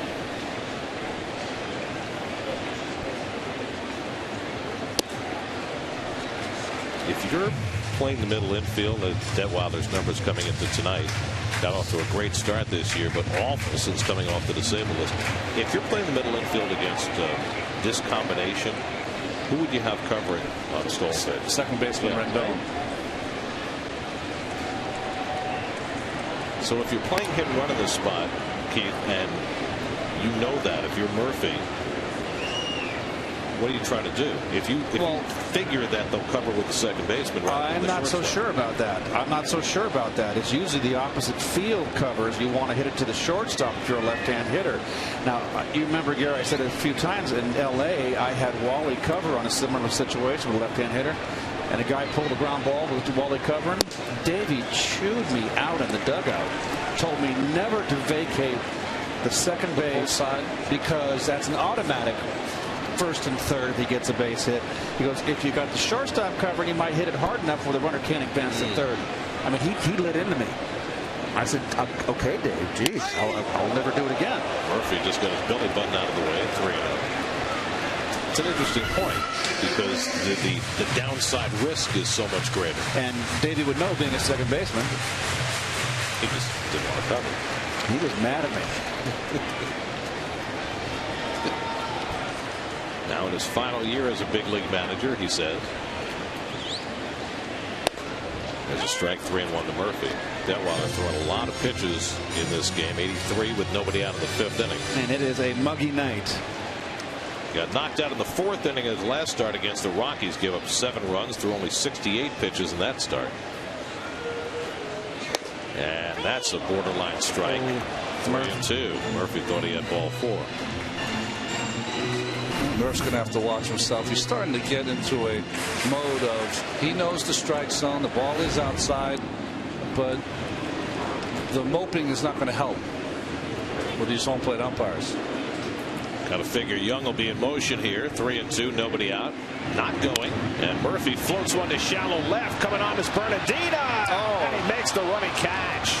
Bernardina blessed with great speed, and he needed it to get to that bloop by Murphy for the first out.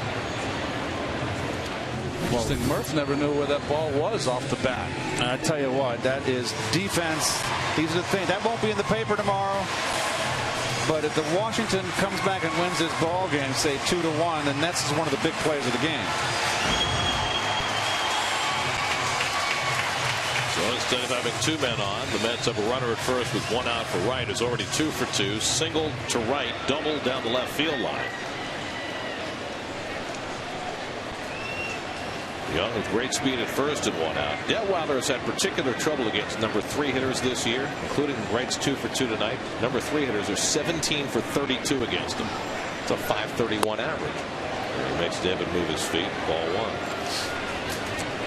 Well, we mentioned it on the trip, and David took charge. You said that he had struggled this year, especially in the power department against lefties, and then he changed that all on one trip. He was in the 220s. Now he's close to 300 with his 2 hits tonight. And Detweiler living dangerously. He was behind the count on Murphy and behind the count again on Wright. You see how David has hit in support of Harvey this year, while the rest of the team has been more like the Mets' norm. Mets are a 229 hitting team. That's a strike, 2-1. And of course, this ballpark has not really lent itself to the Mets scoring this year. They've gone 26 straight home games without scoring more than 5 runs. Well, the Mets ties a club record. Mets are 14-23 at home this year. That is last in the National League. 2-1 to right. Slide step by Detweiler, and he fouls it off. A nice job getting that ball down and away from David.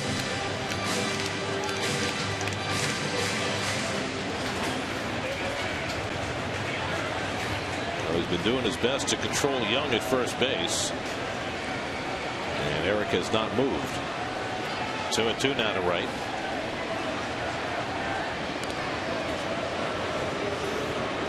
When you're able to use a slide step like Detweiler, do you even have to throw to first base? You don't have to, but you just want to keep it in his mind. What you're doing is you're just making Eric Young keep going back to the bag. It just becomes monotonous for him to keep doing it. Just keeping him alive, that's all. Now the 2-2, and it's inside to David, full count. Well, he better stay in there, because David's going to cover that outside part of the plate. Well, Young was not in motion on 3-2 to Murphy. Now it's 3-2 to Wright with 1 out. He'll be running here. Yeah, got to be running here. He does, and Wright flies it to shallow center field. Second baseman Rendon goes out. And back to first goes Young, 2 away. Well, got David to chase ball 4 there. A little high fastball up in the strike zone. First time Wright's been retired tonight. So it's left to Marlon Byrd. Marlon hit the ground ball to short that Desmond wound up throwing in the dirt. Went off LaRoche's glove, and Wright raced around for the only run of this game. He's got another 2-run homer in him. It's too early. Too early. Go all that career without putting his team ahead. Late in the game.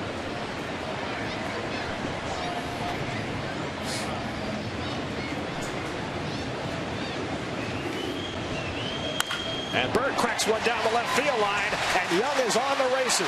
Heading for third. Tim Tuffle waving him home. Desmond makes the relay throw to the plate. Not in time. A run-scoring double for Marlon Byrd, and the Mets go back in front 2-1. Is that fun to watch, Keith, or what? A speed. The Mets finally have some speed at the top of the order. Nice pickup in getting Eric Young. First ball, fastball hitting. Thank you very much. Nicely done, Marlon. And with this man's speed, he's going to score. And defensively, Washington did everything right. Did you see that second gear he had between second and third base? Perfect throw to the relay man. Got rid of it quick, Desmond. Perfect throw home, but too speedy, Mr. Young. 39th run batted in for Marlon Byrd, and the Mets go back in front 2-1. So Byrd continues to produce. Young's speed has added a different dimension to this team. Mets are winning right now. They've won 8 of 12, and those two guys a big reason why. Eric Young has perfect form. He runs like a track and field star. So did his dad. I mean, Reyes was always kind of all over the place when he ran. He's straight up and down, perfect form. 2-0 to Satin, who's walked and hit a double to right. And he lines a base hit in the left field. Around third comes Bird. Here comes Bernardino's throw to the plate. And scoring is Bird. Throw down to second. Satin arrives safely. 3-1 New York.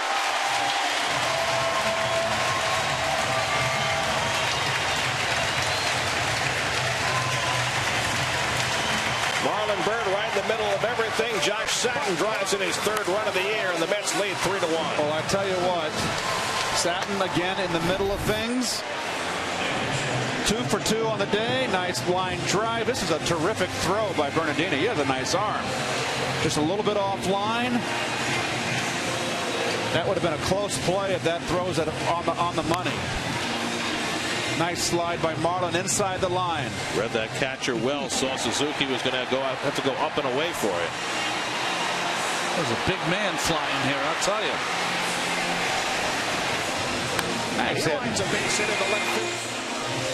And good heads up by Satin on the overthrow of the cutoff man. Never hesitated. And now he's in scoring position. Single for Satin, second on the throw. A couple of big 2-out hits by Bird and Satin, and the Mets are up 3-1. John Buck, the batter, he's 0 for 2. And he tops one foul, 0-1. Young led off with a base hit. Bernardino made a very nice play on Murphy's ball. But with 2 out, Bird comes through, and so does Satin. Nationals bullpen gets cranking. Ross Oldendorf is throwing. Buck is flied out and struck out. For Josh Satin, his first career 2-hit game. He's only been playing for about a week. Getting a chance to play with all the lefties the Mets are facing, with Davis in the minors, Duda on the DL, and taking advantage of the time he's being granted. To the right side, Rendon makes the play, and that retires the side. But Big 2-out hits by Marlon Bird and Josh Satin give Matt Harvey back the lead after Desmond tied it with a home run. 3-1 New York.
Mets put a 2-spot up and take a 3-1 lead over the Nationals. And Marlon Byrd is in the middle of everything for this team, isn't he? He has been terrific, especially this month, driving and runs, showing the arm on defense, and being a leader for this club.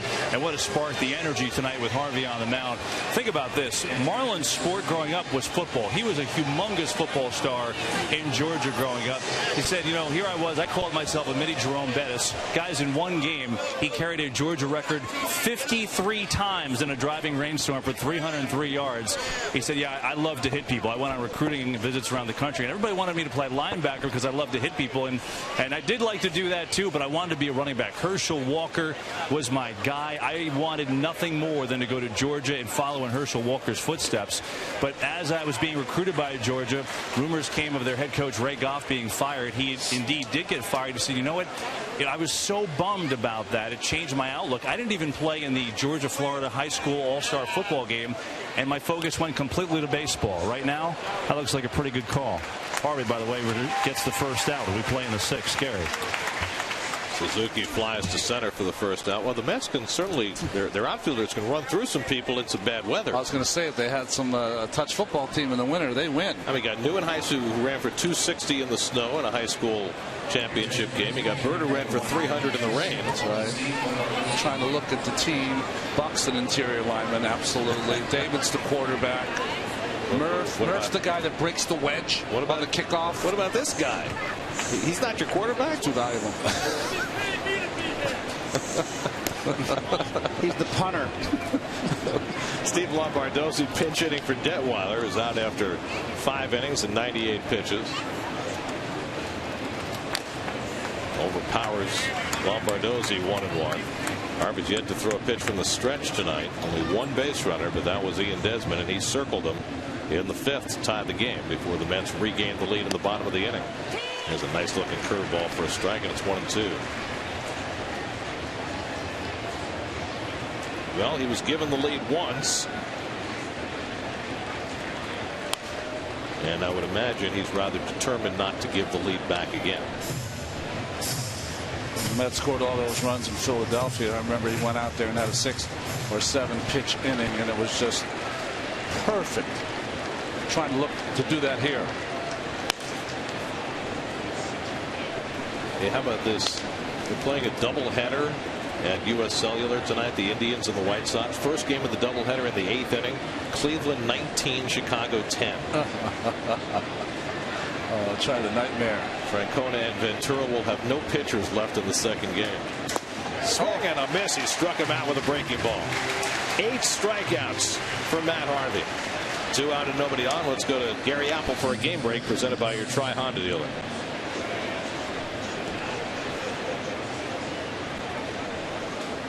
Oh.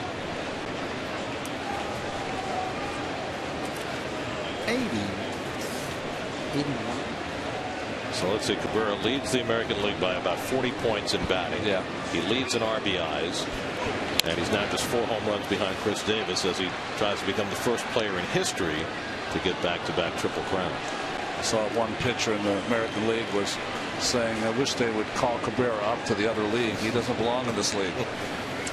81 RBIs. Oh, my word. 0-1 to Denard Span. Oh, yes. Here's a beautiful curveball, which Harvey has been right on top of all night. He's fun to watch.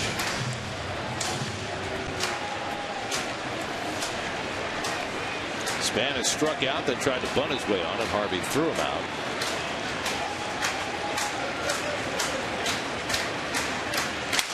Line down the right field line. That's a fair ball going to the corner. Span can fly on his way to second. He's going to take the turn and try for 3 and make it easily. Denard Span with his 7th triple of the year. Just the 2nd hit off Matt Harvey. Not a bad pitch here. Now it's down and in, but still, this is a good hard slider, Ronnie. That's off the plate. He's a good low ball hitter, Span.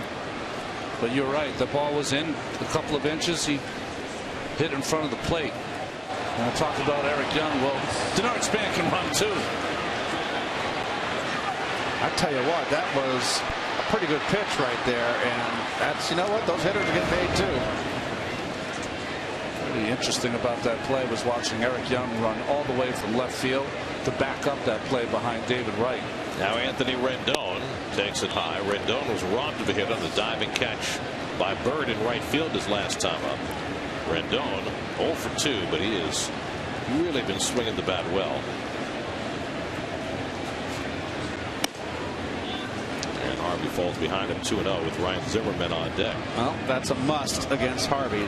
Lay off that high fastball that's just out of the strike zone up.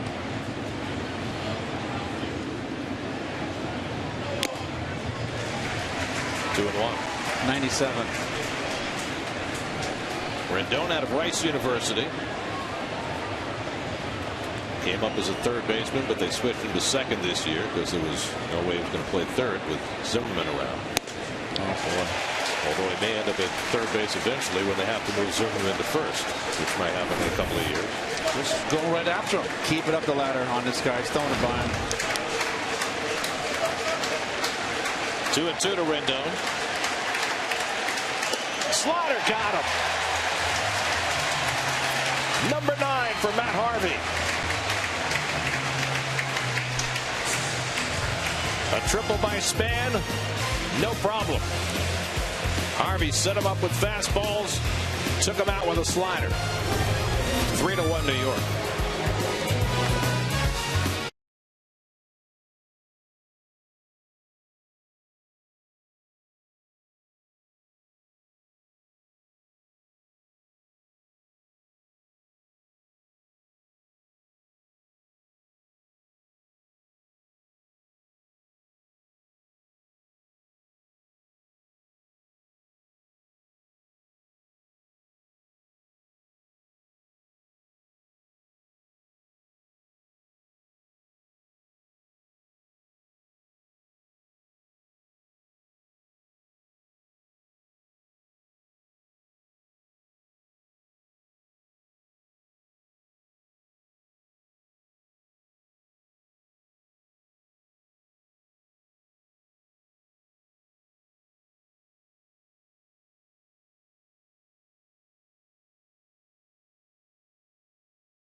Harvey night at Citi Field. Tonight's Twisted But True Fact brought to you by Twisted Tea, the hard iced tea that tastes like real iced tea. No opponent this season has gotten a hit off Matt Harvey's fastball when he throws it 98 plus.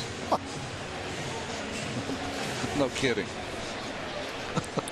Veteran right-hander Ross Ohlendorf takes over for the Nats in the bottom of the 6th. Well, you'll see Ohlendorf pitching in the bullpen. Guy that was a starting pitcher for the Yankees, for Pirates, San Diego, and he's given us the Paul Burr. The old school hands over the head windup. Everybody used to use this back in the 40s and the 50s, yep. But Paul Bird's the last guy I've saw do it. Garris pops one foul back and out of play. Well, they do it because in the day, that was the way you generated some power. You get that momentum going to maybe add a little to the baseball. Worked for Bob Feller, didn't it? Yeah, he threw 103. Well, Ohlendorf may not quite reach that level. Not a bad pitch game for Detweiler. Keith and you and I were talking about maybe adding a little breaking ball or throwing it a little more, throwing a changeup a little more might help Detweiler. Third time through the order they got on him. Detweiler threw 98 pitches through 5 innings, allowed 3 runs, 2 of them earned, 6 hits, 2 walks, 1 intentional, 4 strikeouts. Certainly a better outing for Detweiler, who in 3 starts off the disabled list had an 8.59 ERA. But on a night when Matt Harvey's pitching against you, 3 may be too much. 0-2 to Lagares with Quintanilla on deck. And the slider off the plate. 1-2. Lagares is flied out and then was intentionally walked in the 4th inning. His first career intentional walk. Only his 3rd career walk in 110 at bats.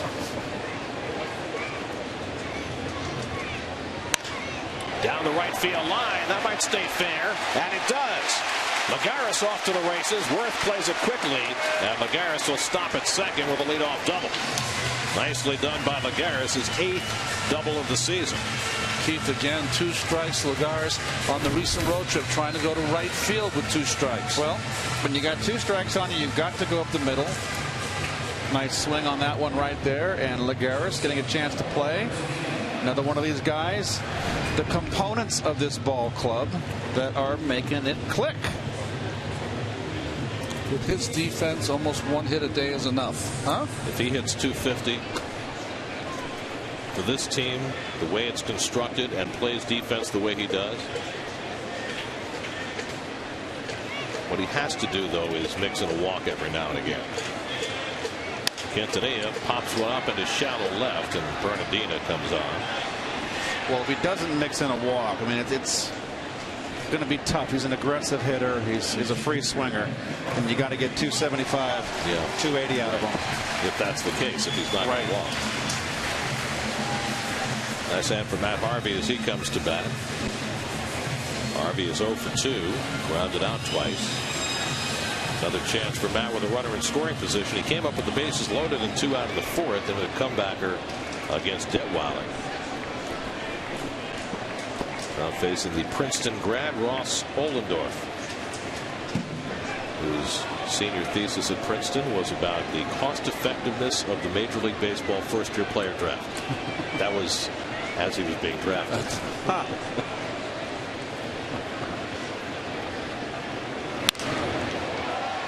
Along the right field line, Worth across the line makes the catch. Tagging is Lagares. The throw by Worth is offline, and Lagares arrives safely.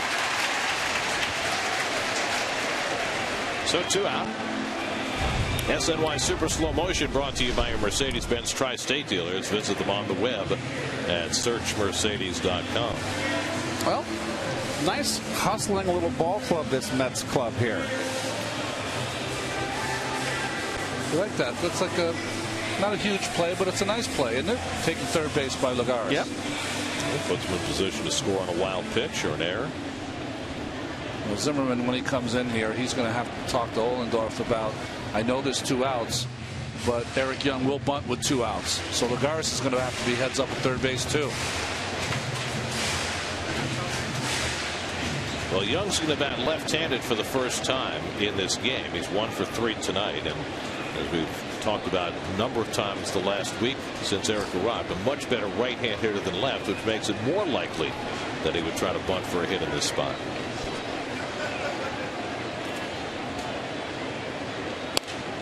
Pops it up.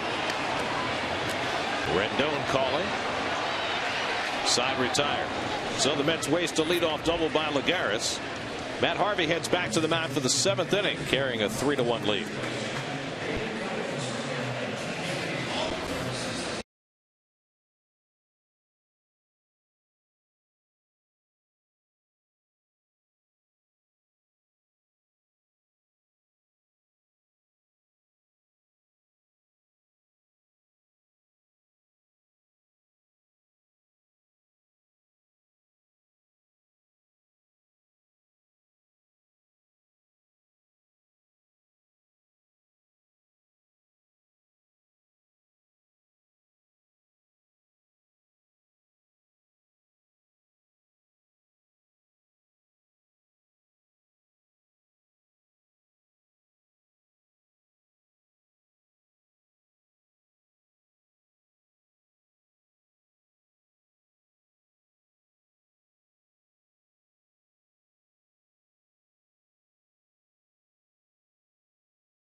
Your local dealer today. By Time Warner Cable. Watch more sports on more devices in the house than anyone else. Call 1-800-TW-CABLE. Time Warner Cable. Enjoy sports better. And by your Tri-State Cadillac dealer. Visit Cadillac.com to search local offers and find a dealer near you. Matt Harvey faces the heart of the Nationals batting order in the 7th inning. Zimmerman, LaRoche, and Worth. Ryan Zimmerman 0 for 2 has popped up and taken a call, 3rd strike. Harvey has struck out 9, walked none, and allowed just 2 hits. Crackles a fastball in for a strike. 1-1. Ian Desmond a home run with 2 out of the 5th. Denard Span a triple with 2 out of the 6th. The only 2 base runners against Harvey through 6.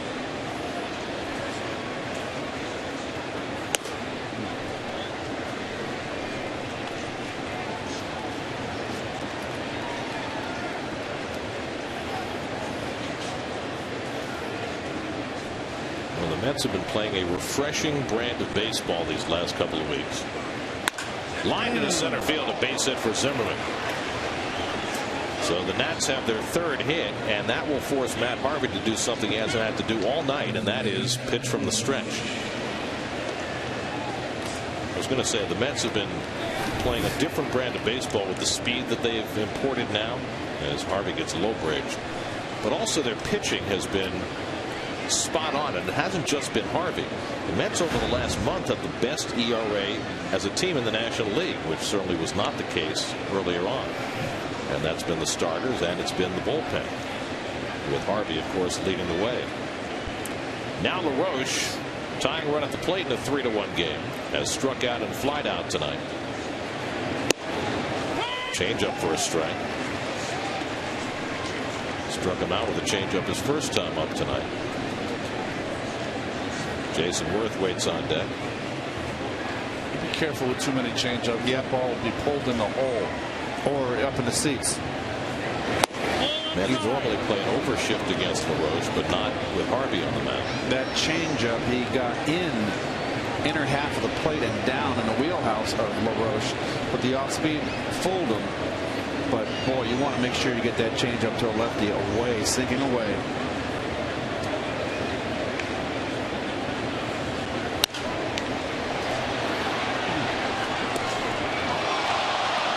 That was the 2-seamer at 94 miles an hour, but it was up.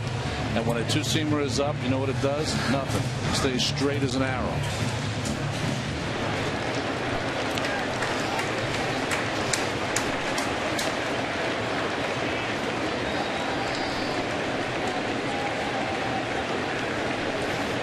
One and 2 to LaRoche.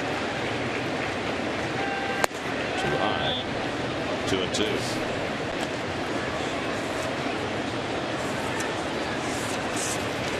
See, all the pitchers are going through that period where it's been a lot of cold weather, a lot of rainy weather. Now you're starting to get into the humid weather. 2-2. Curveball down, 3-2. Good eye by LaRoche. Harvey has not walked about it tonight. Pitch got 95. He threw only 72 in his last start, so they may feel as though they can push him a little further tonight. Although you remember 2 starts back in Atlanta, Matt felt as though he made a mistake going back out to the mound for the 8th inning because he was gassed on a humid night. 3-2. Got number 10 for Matt Harvey. His 4th double-digit strikeout game of the year. Well, you said it, Keith. If you're going to strike out LaRoche, you've got to stay up in the strike zone. His swing is designed as an uppercut, as a swing that wants something down in the strike zone. And when you're bringing it up there 95 plus, you can go upstairs. See that 4-seam grip.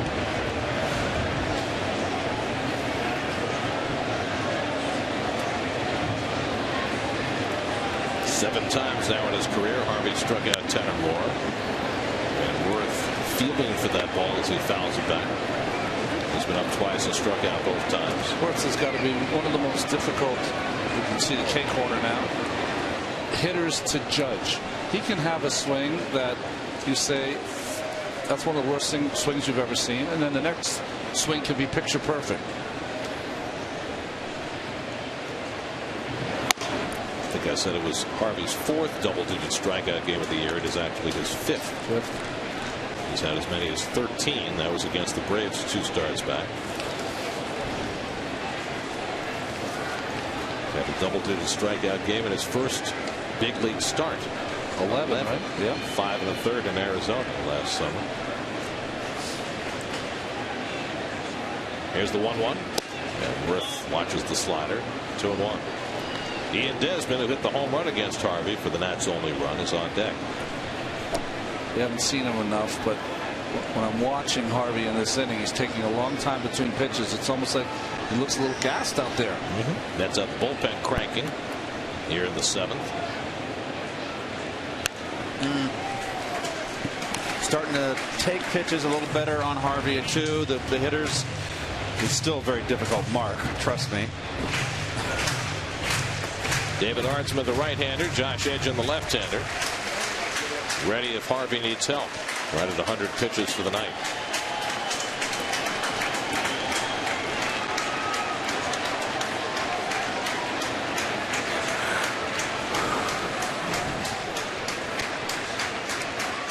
Two and 2 to Jason Worth. Flies one foul, out of play.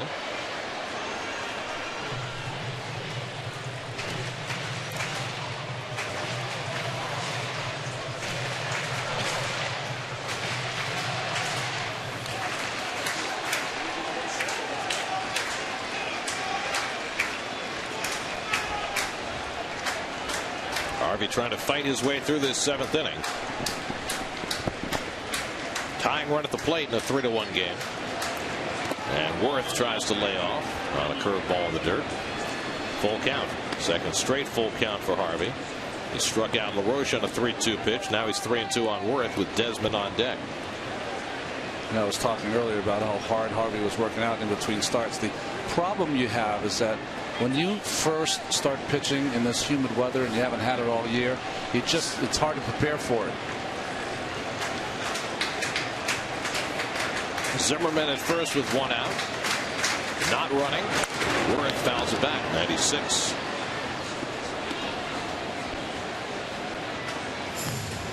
Well, it's a good battle right here. Veteran hitter in Worth. Worth looking for his first hit against Harvey. He's 0 for 6. Harvey facing the Nats for the 3rd time. 3rd of what will be many. Painted fingernails a buck. Curveball.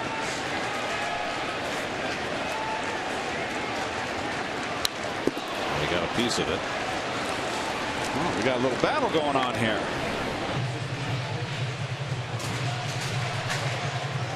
It's interesting how the hitters' swings tend to reveal to you who is starting. They're starting to get a little closer.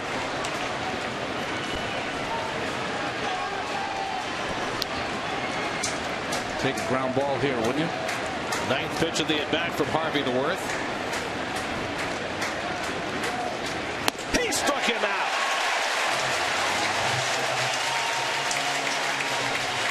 Harvey wins that battle, his 11th of the night. Up and in, Cheddar. Up and in. Beat him bad. All great pitchers, starting pitchers, have that one gear. They can reach back and find just a little extra. Harvey did it there. I got to believe here with Worthen out talking to Harvey, Ronnie, that he's just giving a little breather, maybe telling him this is your last batter. Breather, and plus you're facing a guy who took you out of the yard. So, let's reevaluate throwing that kind of curveball or breaking ball in the inside corner. Let's stay down and away. And there's the home run right there. Really the only blemish. Ian Desmond is at 61 home runs in his career. 6 of them have come here in Citi Field. Only 3 opposing hitters have hit more. Well, on the home run to Ian Desmond, Harvey started him with back-to-back curveballs. Only time he's done that tonight, and the second one left the yard. And Desmond has, over the last 2 years, has led all NL shortstops in home runs. Tying run at the plate in a 3-1 game. Zimmerman at first and 2 out. And he darts the outside and just missed with it. 1-0. The only opposing players who've hit more home runs at Citi Field than Ian Desmond: Dan Uggla with 9, Ryan Howard with 8, and Adam LaRoche with 7. Desmond has 6 of his 61. And Harvey falls behind him 2-0. You got Roger Bernardino, left-hand batter, on deck, so this could be Harvey's last batter if he doesn't get Desmond. Might see Edgin to face Bernardino, and then we might see Tyler Moore as a pinch hitter. Well, it won't be Bernardino if Edgins come in. If Edgins comes in, it'll be a pinch hitter from the right side. More than likely Tyler Moore, I bet. Harvey behind 2-0. And Desmond watches the slider away, so he's been very careful to Desmond after giving up the home run. Now the odds are there's not going to be a 3-0 hit, son, but with Davey Johnson down in that dugout, Davey likes to roll the dice. Be very careful here. 3-0. Good call, Keith.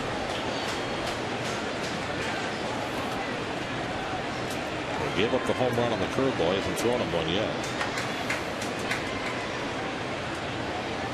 And he does swing 3-0, and he pops it up, and Satin has room. And the side retired. Harvey pumps his fist. Fell behind Desmond 3-0. Came with him with heat. And Desmond fouls out to end the inning. Harvey's work is done. 7 strong innings for Harvey. And a 3-1 Met lead at the 7th inning stretch.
The All-Star team, after making their Major League debut April 28th or later. Certainly a reference to Yasiel Puig, who many are counting for the All-Star game, even though he's been in the big leagues less than a month.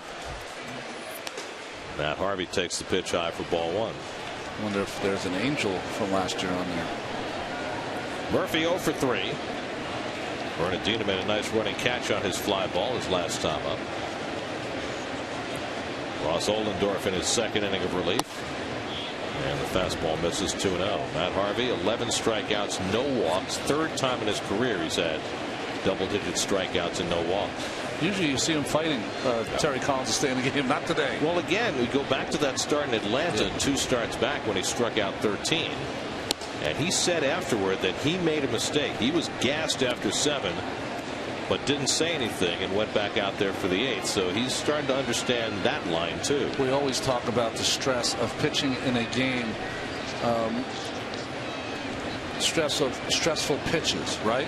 Having people on base. We never talk about the stress of pitching in tight ball games. It's the same kind of deal, because every time you're stuck in a 3-1 game, you're a bloop and a blast away from giving the lead away.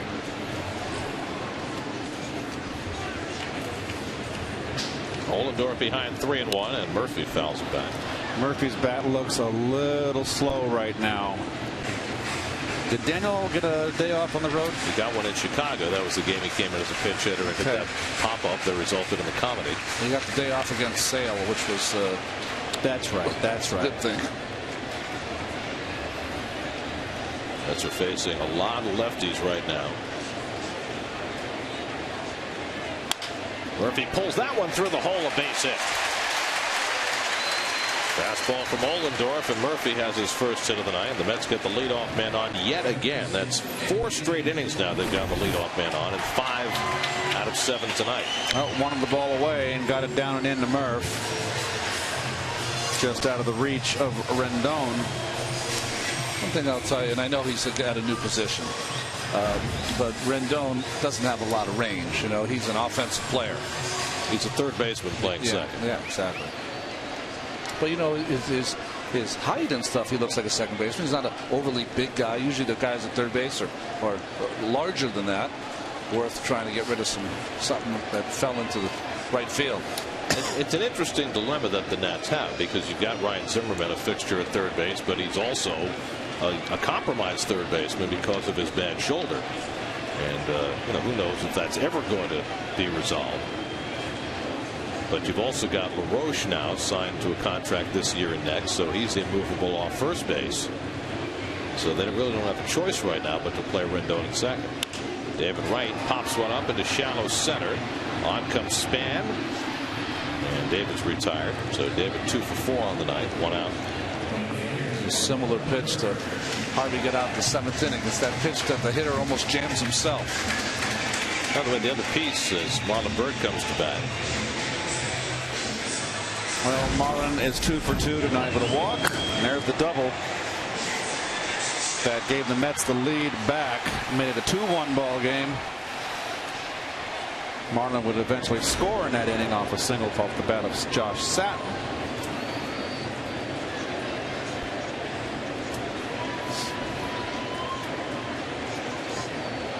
One out and 1 on.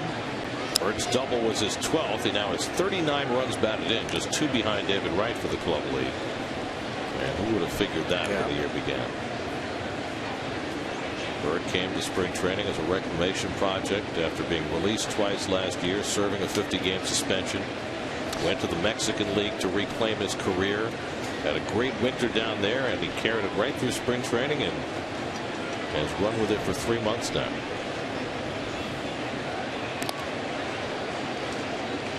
Let's get Marlon Byrd for a song. Justin Upton comes in a high-profile trade, and Upton got off to an amazing start, but look where they are now. Well, Upton came back down to earth. Got a very long swing, Upton, but Marlon is very short, compact swing, very strong. You don't run over 300 yards in rain in Georgia, I'll tell you that, and not be strong. He's a very big man for somebody who is as athletic as he is. I mean, there was a time when he was in junior college when he was over 300 pounds and had to lose weight in order to be a successful professional athlete. That couldn't have been healthy, being 300 pounds. He plays at what, 240, 250, which is awfully big for a 35-year-old man who runs as well as he does. Almost has that body, Ronnie, like the old days when the Detroit Tigers in the 60s had Ike Brown and Gates Brown. And Gates. Willie Horton. And Willie Horton was big tanks. I was thinking that Kirby Puckett is a similar body style of a guy who could run and very athletic.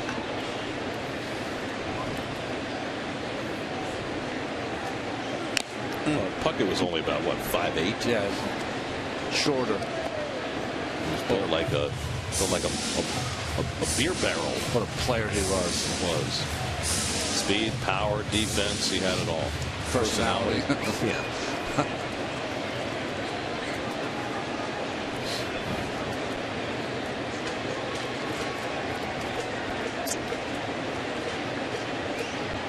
Murphy Murphy at first and 1 out.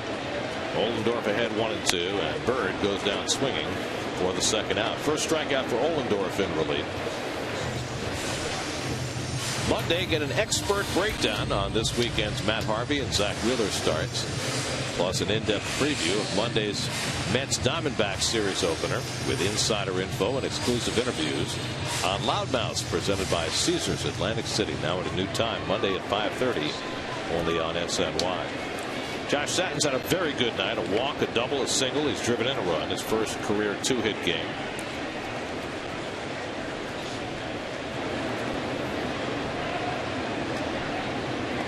That ball gets away. Murphy goes to second. Well, that's another play that LaRoche makes 99 out of 100 times. I mean, this ball is not in the. He's got to go there and get it. Just didn't have the good footwork, good reaction.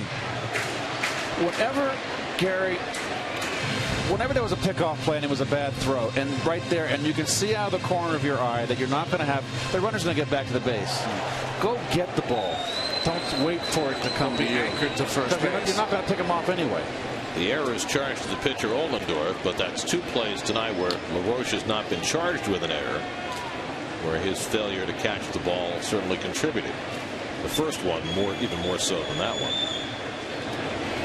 So a runner in scoring position for Satton, who takes a slider for a strike. Mets got the first run in the 4th inning on a ball where Ian Desmond bounced to throw to LaRoche. It looked like the easiest pick in the world, but he let it get away, and David Wright raced home with the game's first run. Mets added 2 runs on a couple of 2-out hits in the 5th, and that's been it on the night when they've had the leadoff man on all night, but really have not cashed in as they might have. 3 runs and 8 hits tonight for New York. That's getting 7 more tremendous innings out of Matt Harvey, and now they'll need 6 outs from their bullpen, which has been spectacular lately. 0-2 from Ollendorf, and Satton punches 1 foul. The Mets bullpen over the last 11 games, 34 1/3 innings, 2 earned runs, 0.52 ERA. And that coincides with this Mets hot streak. Coincides with Mr. Archman joining the ball club also. That's true. And his place on the food chain has rapidly elevated. He'll get the 8th inning tonight. 0-2. And Satton jumps back 1-2.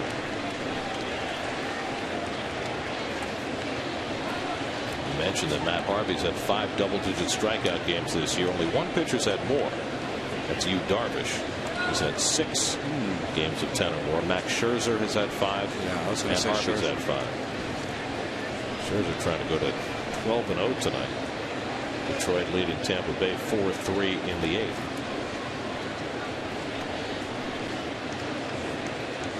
Now the 1-2, and Satton again wastes it.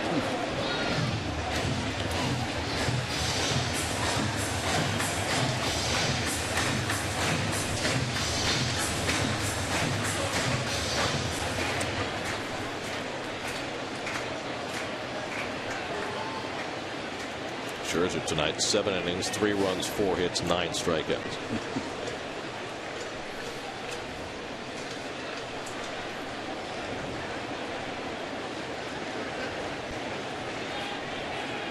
Ollendorf trying to complete a second scoreless inning in relief. And Satton lays off, and it's 2-2. Another good turn at bat for Josh Satton, who's had a very good night.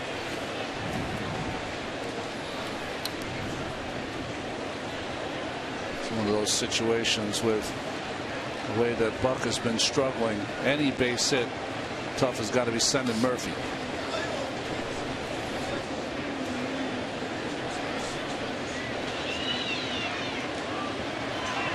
2-2 to Satton. Long drive, deep right center. Back goes Span, deep in the gap, near the wall. It's off the fence. Murphy scores easily. Satton with his 3rd hit of the night, an RBI double, and it's 4-1 New York.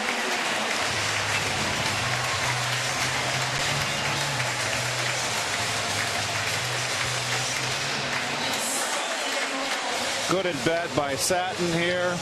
Fought off a couple of breaking balls. Then gets his fastball right down the pipe and goes the other way with it. Short hops the wall. Didn't miss his first big league home run by all that much. Well, he has showed us already that he's got some power to right center field. 3 hits, 2 RBIs, pair of doubles tonight for Satin. And now a 3-run lead for New York.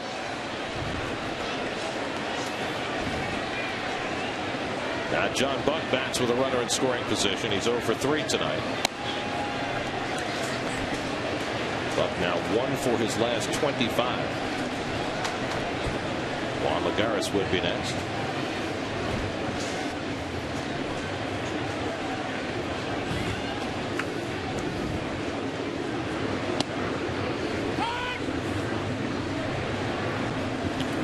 That first game of the doubleheaders over in Chicago. Finally, right?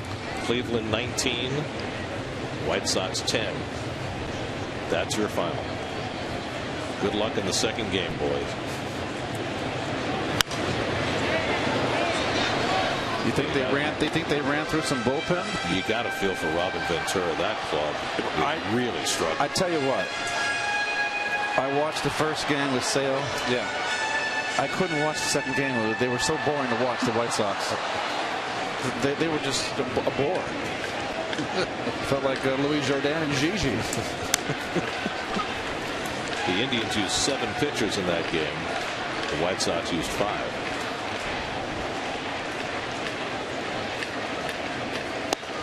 Two and two to Buck.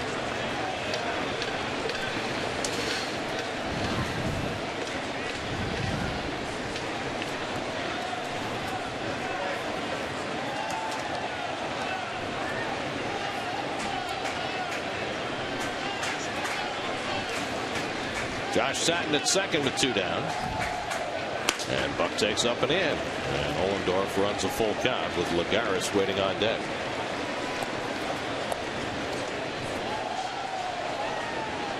Steve McCaddies, whose staff is 5th in the National League in staff ERA. That pitching has not been a problem. And they've straightened out their bullpen to a large extent.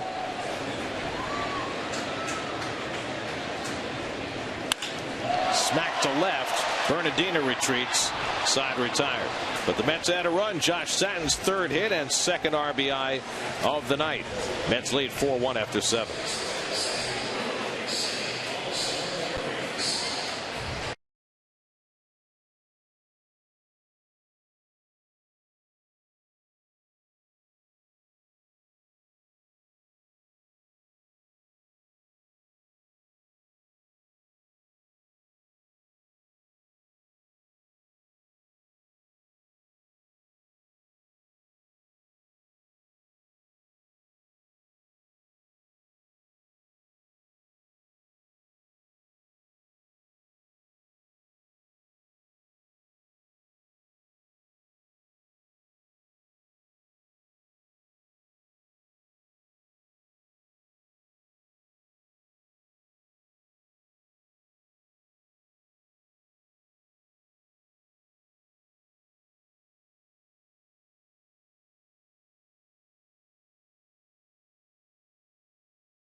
Harvey's reaction after the foul pop-up by Ian Desmond that ended his night. Let's answer our AT&T trivia question. The only 3 players to make an all-star team who debuted April 28th or later. Well, Bryce Harper did it last year. Joe DiMaggio and Del Innes. One L in Del, right? One. And that's not Del Curry. Well, the All-Star game will be here at Citi Field in less than 3 weeks. It's right around the corner. David Aardsma has been terrific since the Mets picked him up. Pitching the 8th inning, Roger Bernardino takes wide for ball 1. Saw Tim Hardaway, senior and junior, around the ballpark today. Junior, by the Knicks, right? The Michigan product. First round pick by the Knicks. He was the best player I saw in college basketball this past year. Really? Yeah. I mean, that doesn't mean he was the best pro prospect, but he was the best college basketball player I saw this year. Is he got the whole package? Can shoot it? Can point guard it? All that stuff? He is a great floor leader. Wow. Can call his own number or somebody else's. And can shoot and can take it to the basket. And he's going to be fun to watch. Closest thing to Jeremy Lin the Knicks will have had since Jeremy Lin. Toward the middle on a base hit for Bernardino. So the Nats have their 4th hit of the night. A leadoff single in the 8th. Let's head to the studio. Gary Apple is standing by with this game break.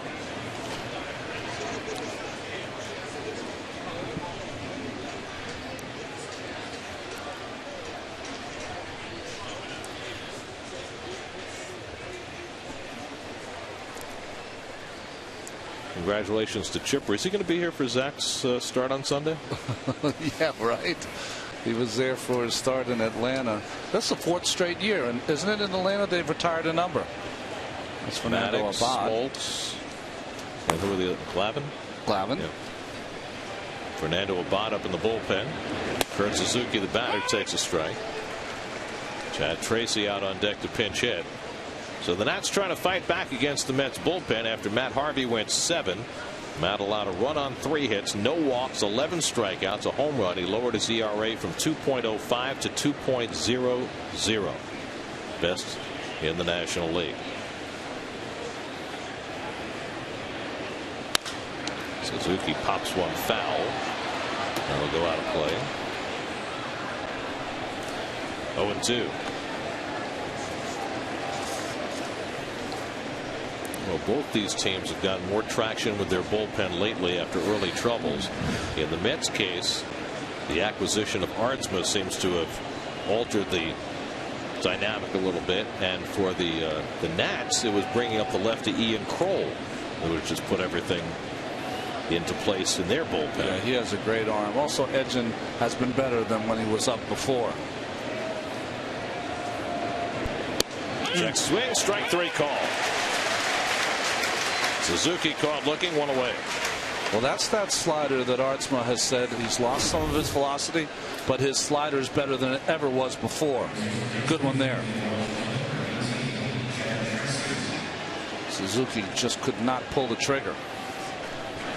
So 1 out and 1 on. Now Chad Tracy will be the pinch hitter. It's been a rough year for Tracy, although he does have 3 home runs. He has been the #1 pinch hitter for this Nationals team. He's 5 for 34 with 2 home runs, and I guess they were 2 solo shots because he's only got 2 RBI as a pinch hitter. Bernardino at first with 1 out.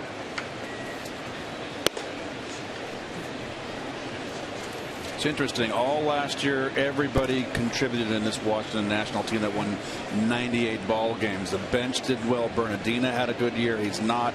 They got Suzuki mid-season. He did well for him. He's having a bad year.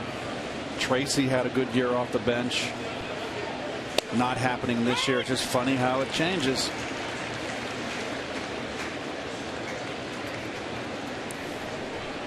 World Series or bust. Well, it's the phrase that has been used. We've said it before. They made the assumption last year that they were going to be in the postseason for 10 straight years. Sometimes it doesn't work out that way. And another guy that looked terrific last year, a lot of home runs for him off the bench, was Tyler Moore. He's not doing it this year. He's having a very difficult time. They sent him down for a while. Just called him back up.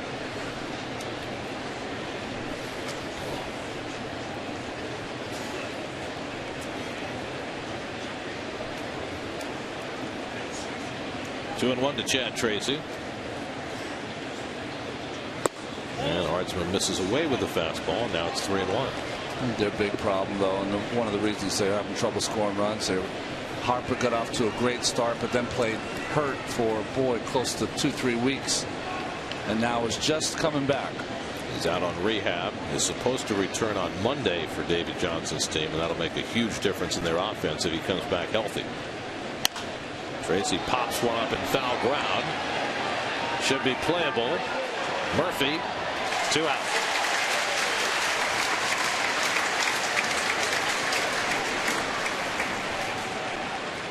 So there's a big out for Hartzman. It's going to be his last batter. Had it all the way, Murph. Nice hustling over there. With the left-hand batter Denard Span coming up, Terry Collins will bring Josh Edgin into the game to try and get a big out here in the 8th. Mets up 4-1 in the 8th inning. Call to the bullpen brought to you by Verizon Fios.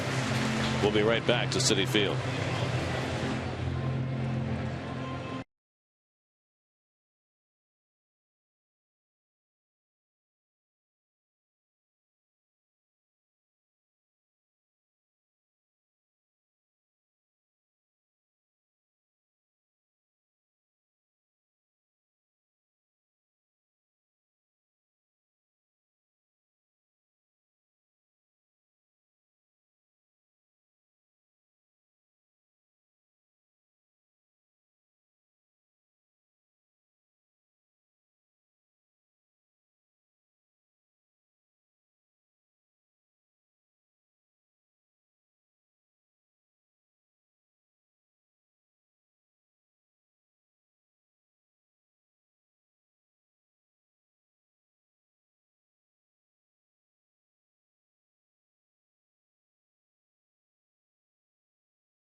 Josh Edgin brought in with the left-hand batter Denard Span up. 2 out and a runner at first in the 8th inning.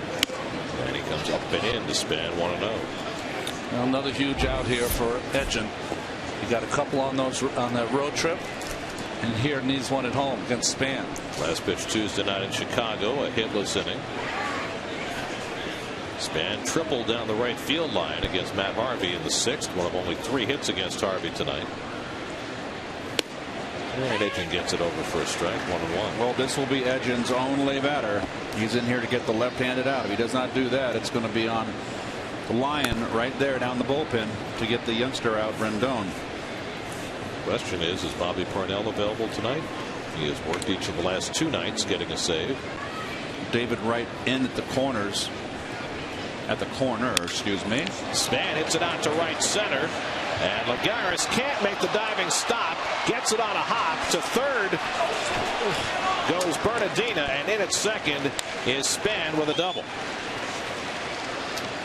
So Lagares came a long way to make what looked like an impossible play, almost plausible, but came up a little short. Well, this could have been very, very dangerous. It could have hit his glove, and he could have kicked it into right field.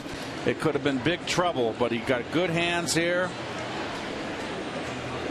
I tell you what, he gets up and makes a heck of a throw, and Murphy doesn't cut the ball off. He throws out Span at second base. So just like that, the Nats will get the tying run to the plate. Edging out, Lyon in to face Anthony Rendon. 4-1 New York in the 8th. We'll be right back.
Oh, boy.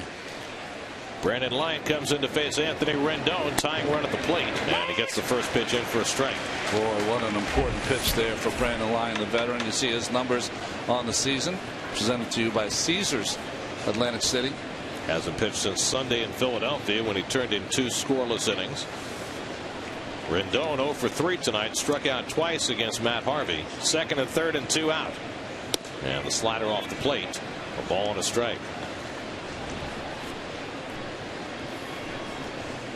Well, David Arnsma began the inning, gave up a leadoff hit to Bernardini. He's now at 3rd. And Edgin came on, gave up the 2-out double to Span. He's at 2nd. Ryan Zimmerman looming on deck. 1-1 to Rendon. And the slider off the plate, and it's 2-1. Well, the Mets bullpen has been on a tremendous roll. Mets have won 8 of the last 12, and that bullpen has been a key factor. Well, that last run that Josh Satin drove in is a very big, looms large right now. 3-run Met lead. Scott Rice ready in case Adam LaRoche gets up in this inning. Here's the 2-1. Rendon trying to take it the other way, fouls it off. Let's look at the relay when Span doubled a moment ago. I am going to circle Murph right there. Murph just didn't. It's his inexperience at second base. Murph ran out into the outfield. There's plenty of time for Murph to look over his right shoulder to see what Span's doing. He never looked. He had no idea that Span was trying for 2. If he had looked over his shoulder, he would not have relayed that ball. That ball was right on target. Span's thrown out at second. And if you look closely, you can see Quintanilla looking at Murphy as if to say, why'd you cut it off?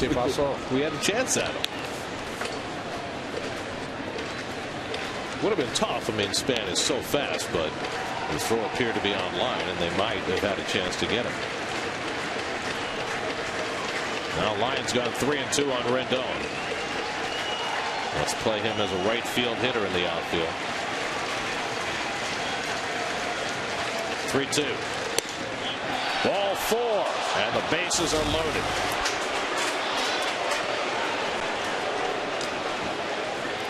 So now the tying runs are on base. And Ryan Zimmerman will get a crack at it. And that is the man you did not want to face, Ronnie.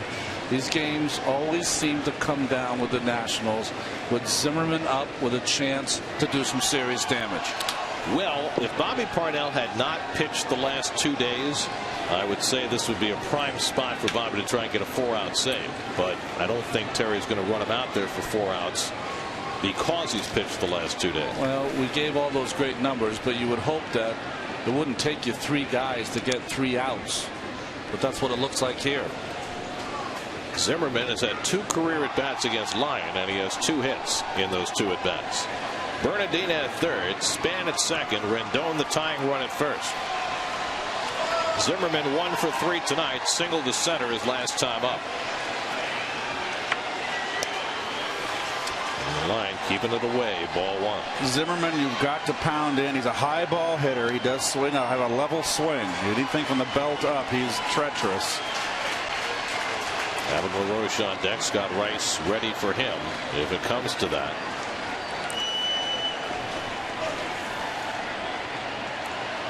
1-0 from Lyon, and Zimmerman drives one to the gap in left center field. That's down for a base hit. Bernadine is in. Span scores. Here comes Rendon. He will score the tying run. A bases clearing double for Ryan Zimmerman, and the Nationals have tied the game at 4. And Matt Harvey's chance to get a win tonight goes out the window.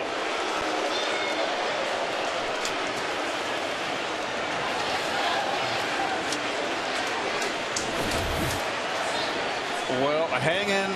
Oh, that's a fastball. Wanted to get it in. No sink at all. And Zimmerman clutches out. Back runner is the one you want to keep your eye on. The front 2 runners are easily in. 2 outs. They're going to be in motion. Rendon runs well, scores easily. That's clutch. And Young's throw sailed over both cutoff men. So Lyon couldn't get the job done after Edgin gave up a double to his only batter.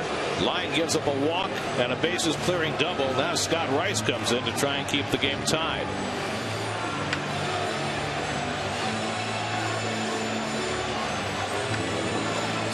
You know how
another big late inning hit for Ryan Zimmerman against the New York Mets. A bases clearing double. Wanted to come inside, got it inside, but not much movement. And Zimmerman, who really stands off the plate.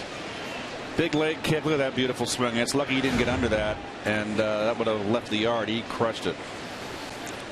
So now Scott Rice will try and pick up the pieces for the guys who preceded him. 4th reliever of the inning after Matt Harvey went 7. Arnsma went 2/3. Neither Edgin nor Lyon retired a batter. Now Rice comes in to face LaRoche and fires a fastball for a strike. Nope, LaRoche has only had one at bat against Rice, and that's an 0 for 1. Tough mark though, Keith, because LaRoche is a down hitter. Rice is a down pitcher.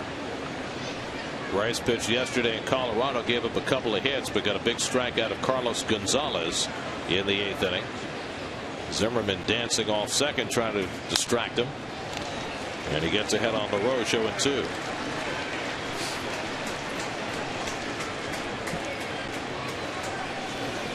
So it's a no decision for Matt Harvey tonight. He'll stay at 7-1, even as he lowered his ERA to 2.00. Atrocious. And for a Met bullpen that allowed just 2 earned runs in the last 11 games, they've given up 3 in the 8th inning tonight. And LaRoche goes down swinging. Rice takes care of him on 3 pitches. The inning comes to an end, but Zimmerman's 3-run double ties the game, going to the bottom of the 8th.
For the first of 4.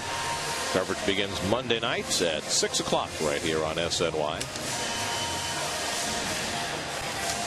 Well, Tyler Clippard comes in for the Nationals now that they've tied the game as we go to the bottom of the 8th. And you were talking about, Gary, getting their bullpen in order. Clippard has turned around his season also. See those numbers, opponent's average. Outstanding for Clippard. Only 19 hits in 32 and 2/3 innings. That's up the lower third of the order coming up. Lagares, Quintanilla, and the pitcher spot in the bottom of the 8th inning. So the Mets have allowed a 3-run lead to get away. And obviously it's on the bullpen for allowing that to happen. But keep in mind also that the Mets have left 8 runners on base. They've had the leadoff man on 5 out of 7 innings, but have only cashed him in twice. And Lagares trying to push a bunt on a pitch that was up and out of the strike zone, and he did offer at it. 0-1. And a Met bullpen that has been solid of late. He's got himself hit in the helmet. Wow.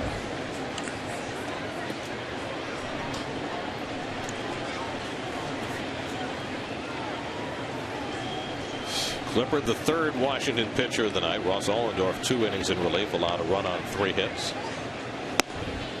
Changeup sits high, 1-1. Lagares had an opposite field double behind in the count his last time up. That came leading off the 6th inning, but the Mets couldn't get him around.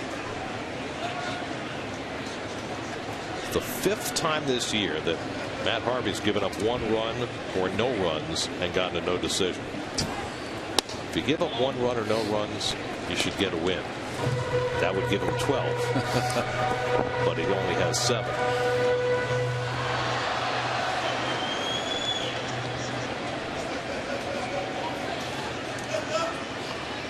Two and 1 to Lagares, leading off the home 8. A swinging strike on the fastball, 1-1. Now the Orioles came from 3 runs down to beat the Yankees tonight 4-3. Tommy Hunter went 2 innings to get the save. Wow.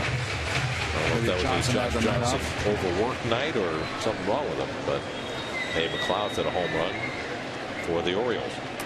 Here's the 2-2. Got him off the fists of Papa. Desmond back. 1 away. So Clippard gets Lagares to pop to short. 1 out in the last of the 8th. And now Omar Quintanilla comes to bat. Manny Machado had his 37th double in that game for the Orioles. The major league record is 67. It stood since 1931. That's right. And the Orioles just played their 81st game tonight, so they're halfway through the season. So he's on pace for 74. First full season for Machado this year. Well, he's what, 21? Yeah. Here's Quintanilla, 0 for 3 tonight, 0 for his last 16 as he takes ball 1. Jordany Valdespin has come out on deck to pinch hit.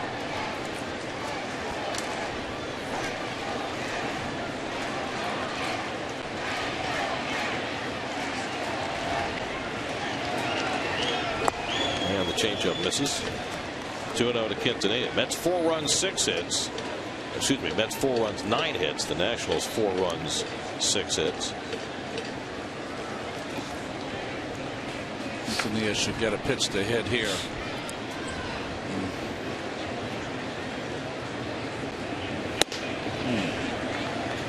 3-0. Clippard's motion, you'll see this is like batting off him. Straight over the top like Iron Mike. Clippard will walk people. You know Quintanilla is going to take a pitch here. And it misses ball 4, so the Mets have the lead run aboard. With Valdespin coming up to pinch hit. Here's your Mets box score, brought to you by Volkswagen. Big night for Josh Satin, 3 for 3, 2 doubles, 2 RBIs. David Wright with a couple of hits. Marlon Byrd with an RBI double. Well, Valdespin has victimized Clippard before. Hit a home run against him in Washington last year. 1 for 6 against Clippard in his career.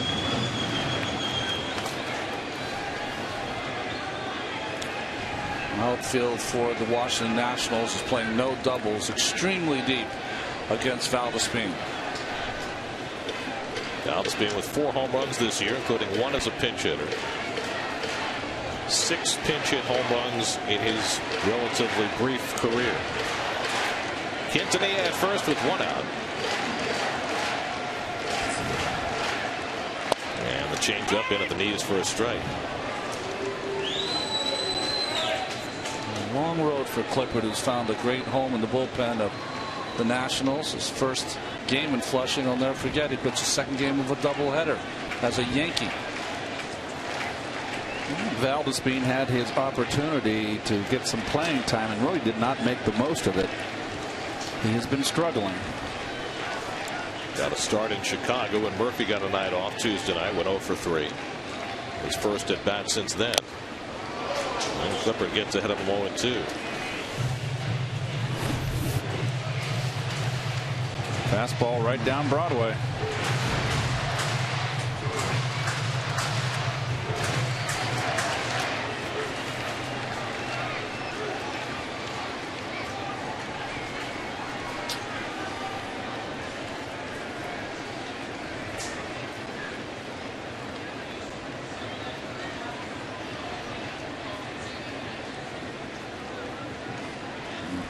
Now on 0-2, Valdespin pops it up.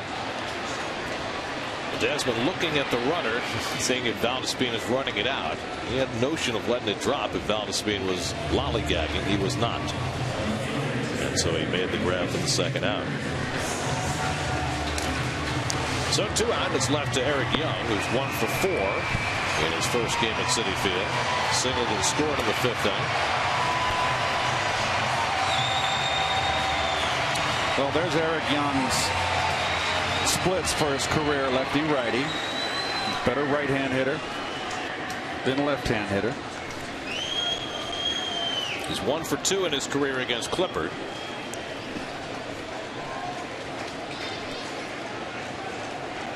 Batting here with Quintanilla at first and 2 down.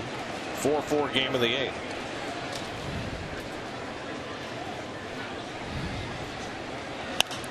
And he pops one foul back and out of play.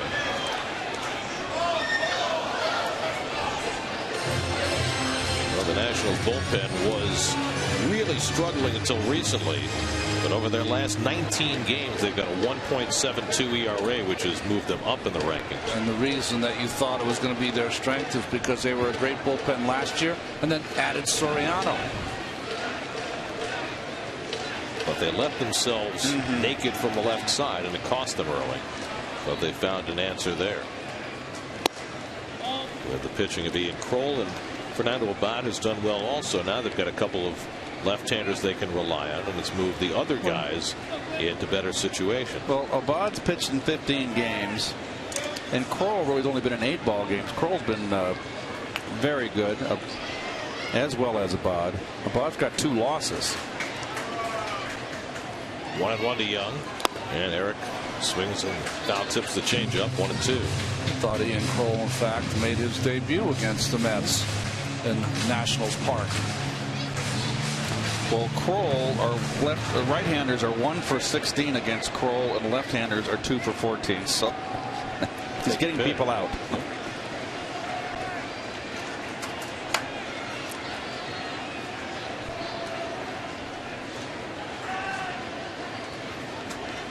One, 2 to Young. Tries to hold, and he stopped it in time. 2-2. Did not swing. Doug Eddings does not ask for help. And Suzuki didn't ask him to ask for help. I think that Clippard's doing Young a favor with that changeup. 2-2 to Eric. And that's inside.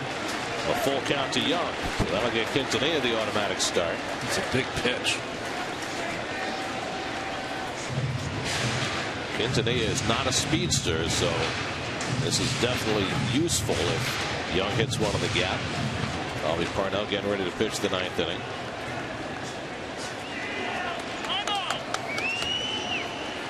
And Suzuki's going to come out for a chat before Clippard throws this next pitch.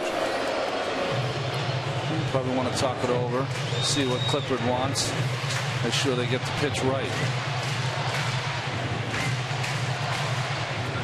I mean, Clippard just loves to throw his changeup 3-2.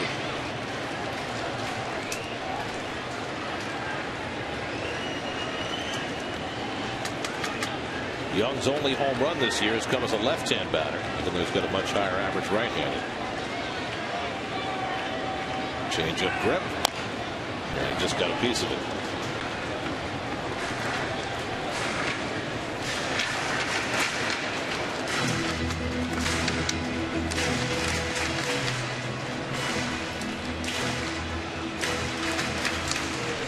Quintanilla drew a 1-out walk.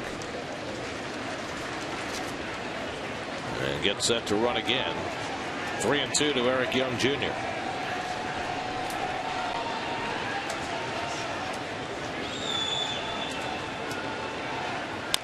Little tapper. Suzuki chases after it. And the low throw. He's out. Oh. This time LaRoche was able to pull it out of the dirt after failing to make connection earlier in the game. A nice pick by LaRoche. And Young is retired to end the inning. That's how a Gold Glove first baseman plays it.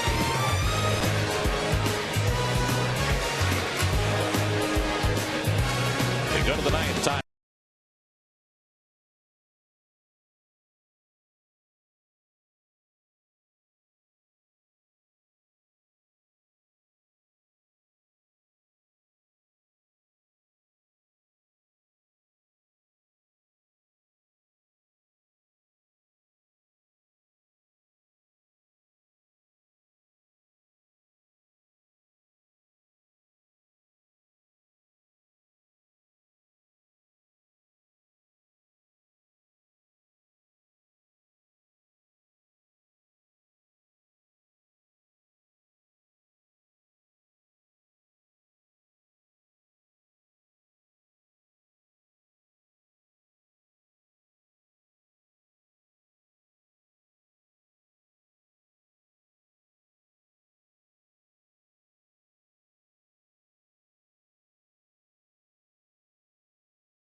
Into the game. Just recently, his last outing yesterday, got his 14th save. Just outstanding numbers for a great season so far for Parnell.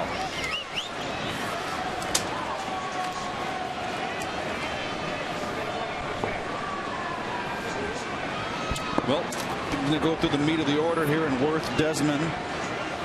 The two power hitters of this team, or one of the big four in the lineup. Two of the big four, excuse me.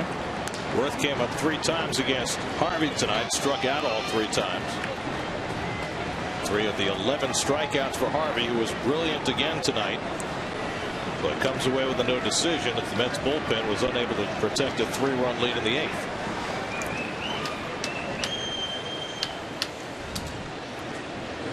And Worth hits one to left center field. That'll fall for a base hit. Lagares over quickly, cuts it off. Worth trying for 2. The throw to second is not in time. Nice hustle. And Worth's in safely with a leadoff double. Nice hustle.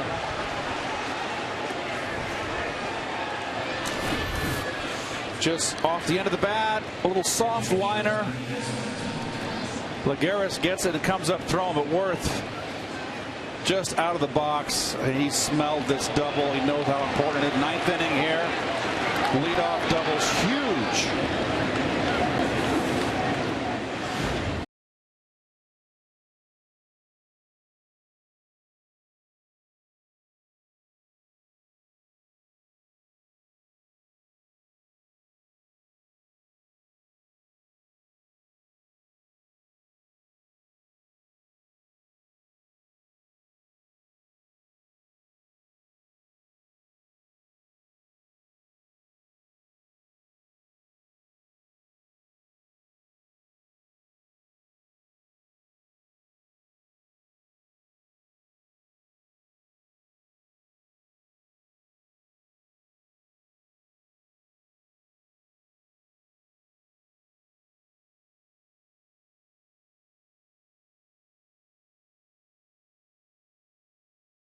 Tim Hardaway Jr. here at Citi Field tonight.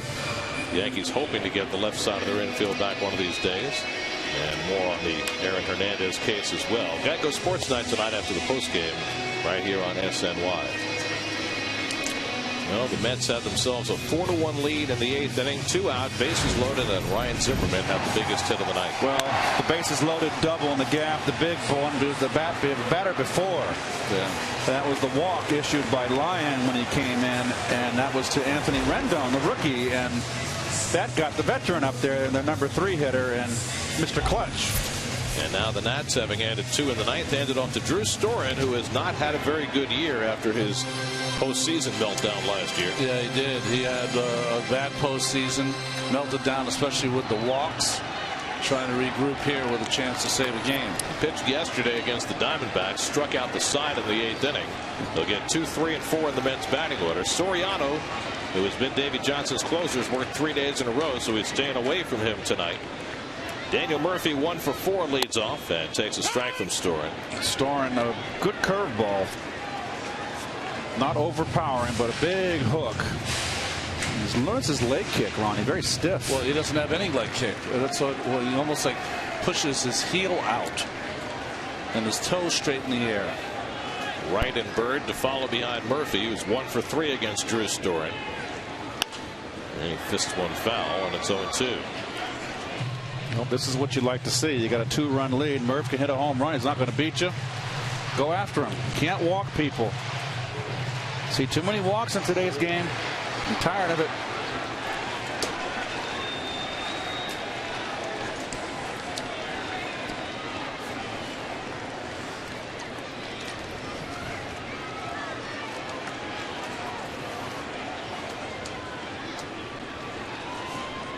To Murphy. Grounded down to LaRoche. And he takes himself 1 out.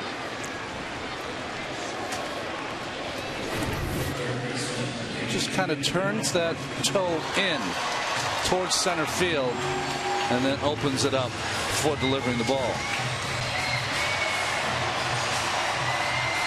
Very unusual. Probably started that once he got in the bullpen. That's his version of a slide step for Mr. Storen. And Storen looking for his second save of the year. David Wright 2 for 4 tonight. A single to right, a double to left, his first 2 at bats. Since then he's popped out and flied out. David's 3 for 10 against Storen, trying to get aboard for Marlon Byrd to give the Mets a chance here in the last of the ninth. And takes the breaking ball outside, ball 1. Tyler Clippard worked a hitless 8th. He stands to be the winner. Bobby Parnell giving up 2 in the ninth. He stands to be the loser unless the Mets can rally. Of course, their last home game, they came from behind on a walk-off home run by Kirk Neuenhuis in the ninth inning.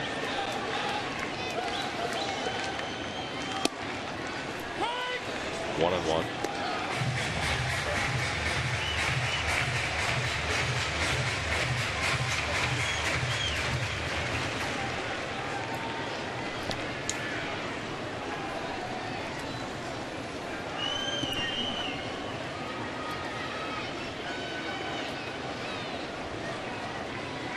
One to right, and the breaking ball off the plate. 2-1.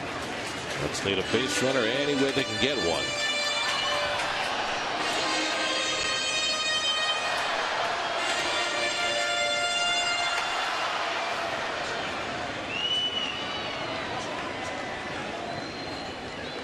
Drew Storen was the other first-round pick the year the Nats got Steven Strasburg #1. He went with the 10th pick out of Stanford and quickly made it to the big leagues as the closer. Wright hits it in the air to right field, and Jason Worth right there waiting. 2 out. So the Mets are down to their final out. Right after we're done here, it's WB Mason postgame live. The triumvirate in the studio tonight. Chris Carlin, Jim Duquette, Bobby Valentine will break down tonight's game. Mets 1 out away from a defeat that looked like a sure win for 7 innings.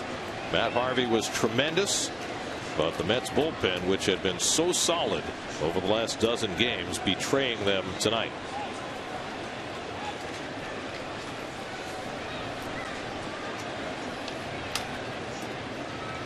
Marlon Byrd is 1 for 4. He doubled in a run back in the 5th inning. And the curveball from Storen misses for ball 1. It was a group effort in that bullpen, just as it had been in a positive vein.